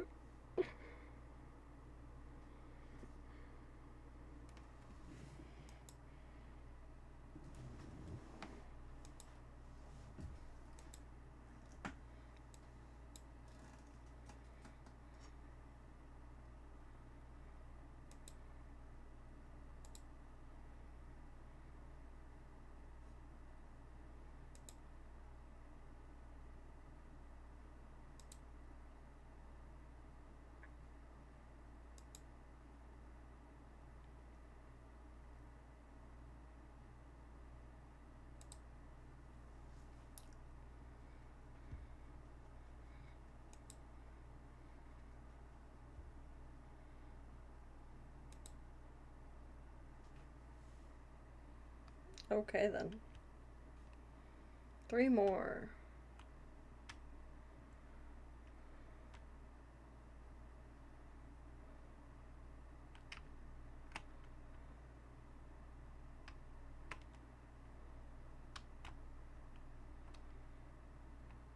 Oh, where does this go? Oh, it's locked.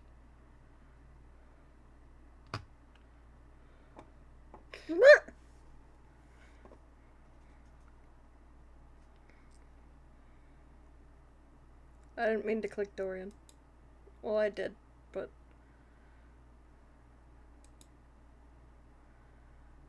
Could I ask you the same thing?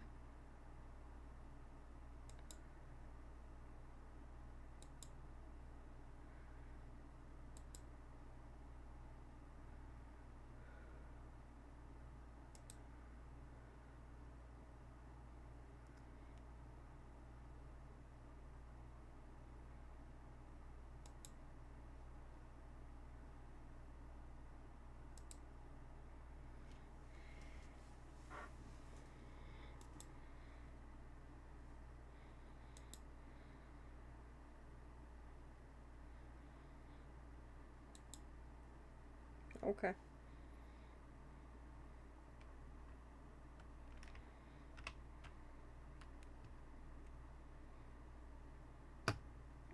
Oh, Swindlin.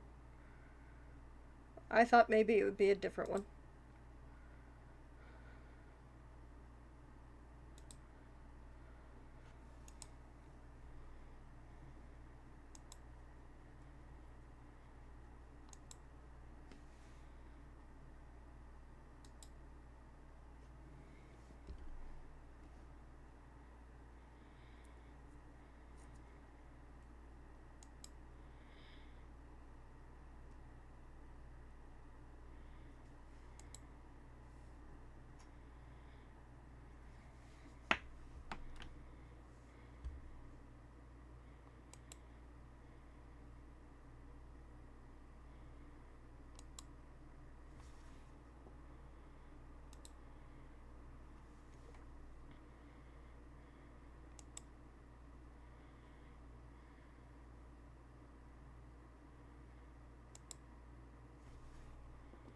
Wait, does that mean they can see me?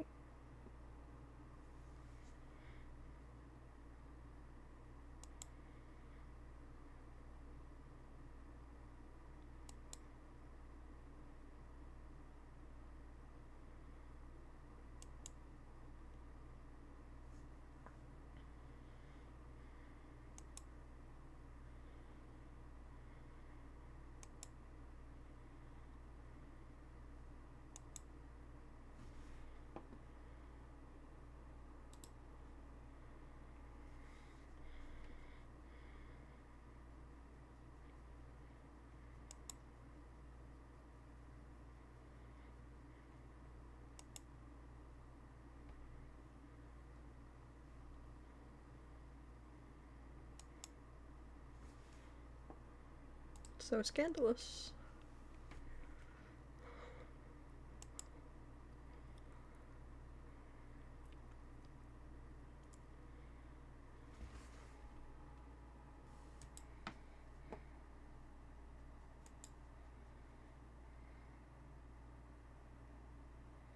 One more. Oh.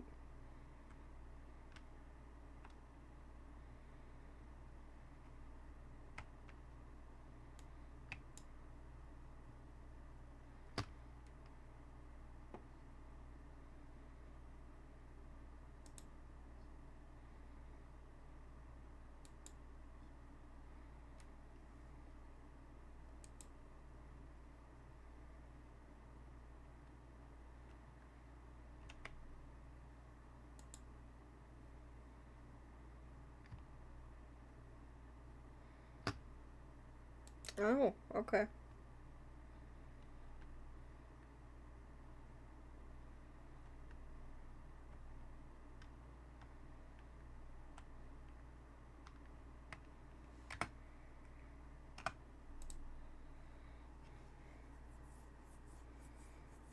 All right.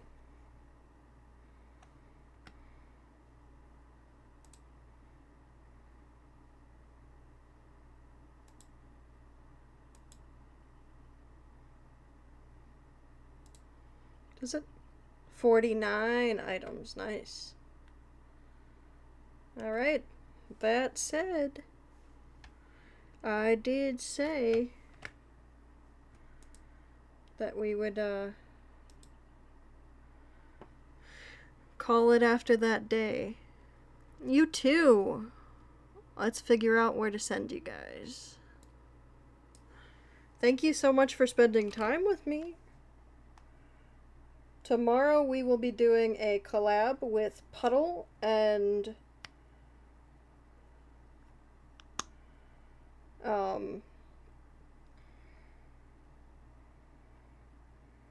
sorry, I'm trying to pick somewhere.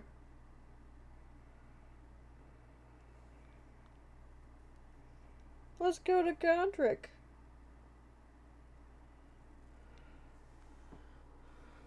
Have a good night, everybody.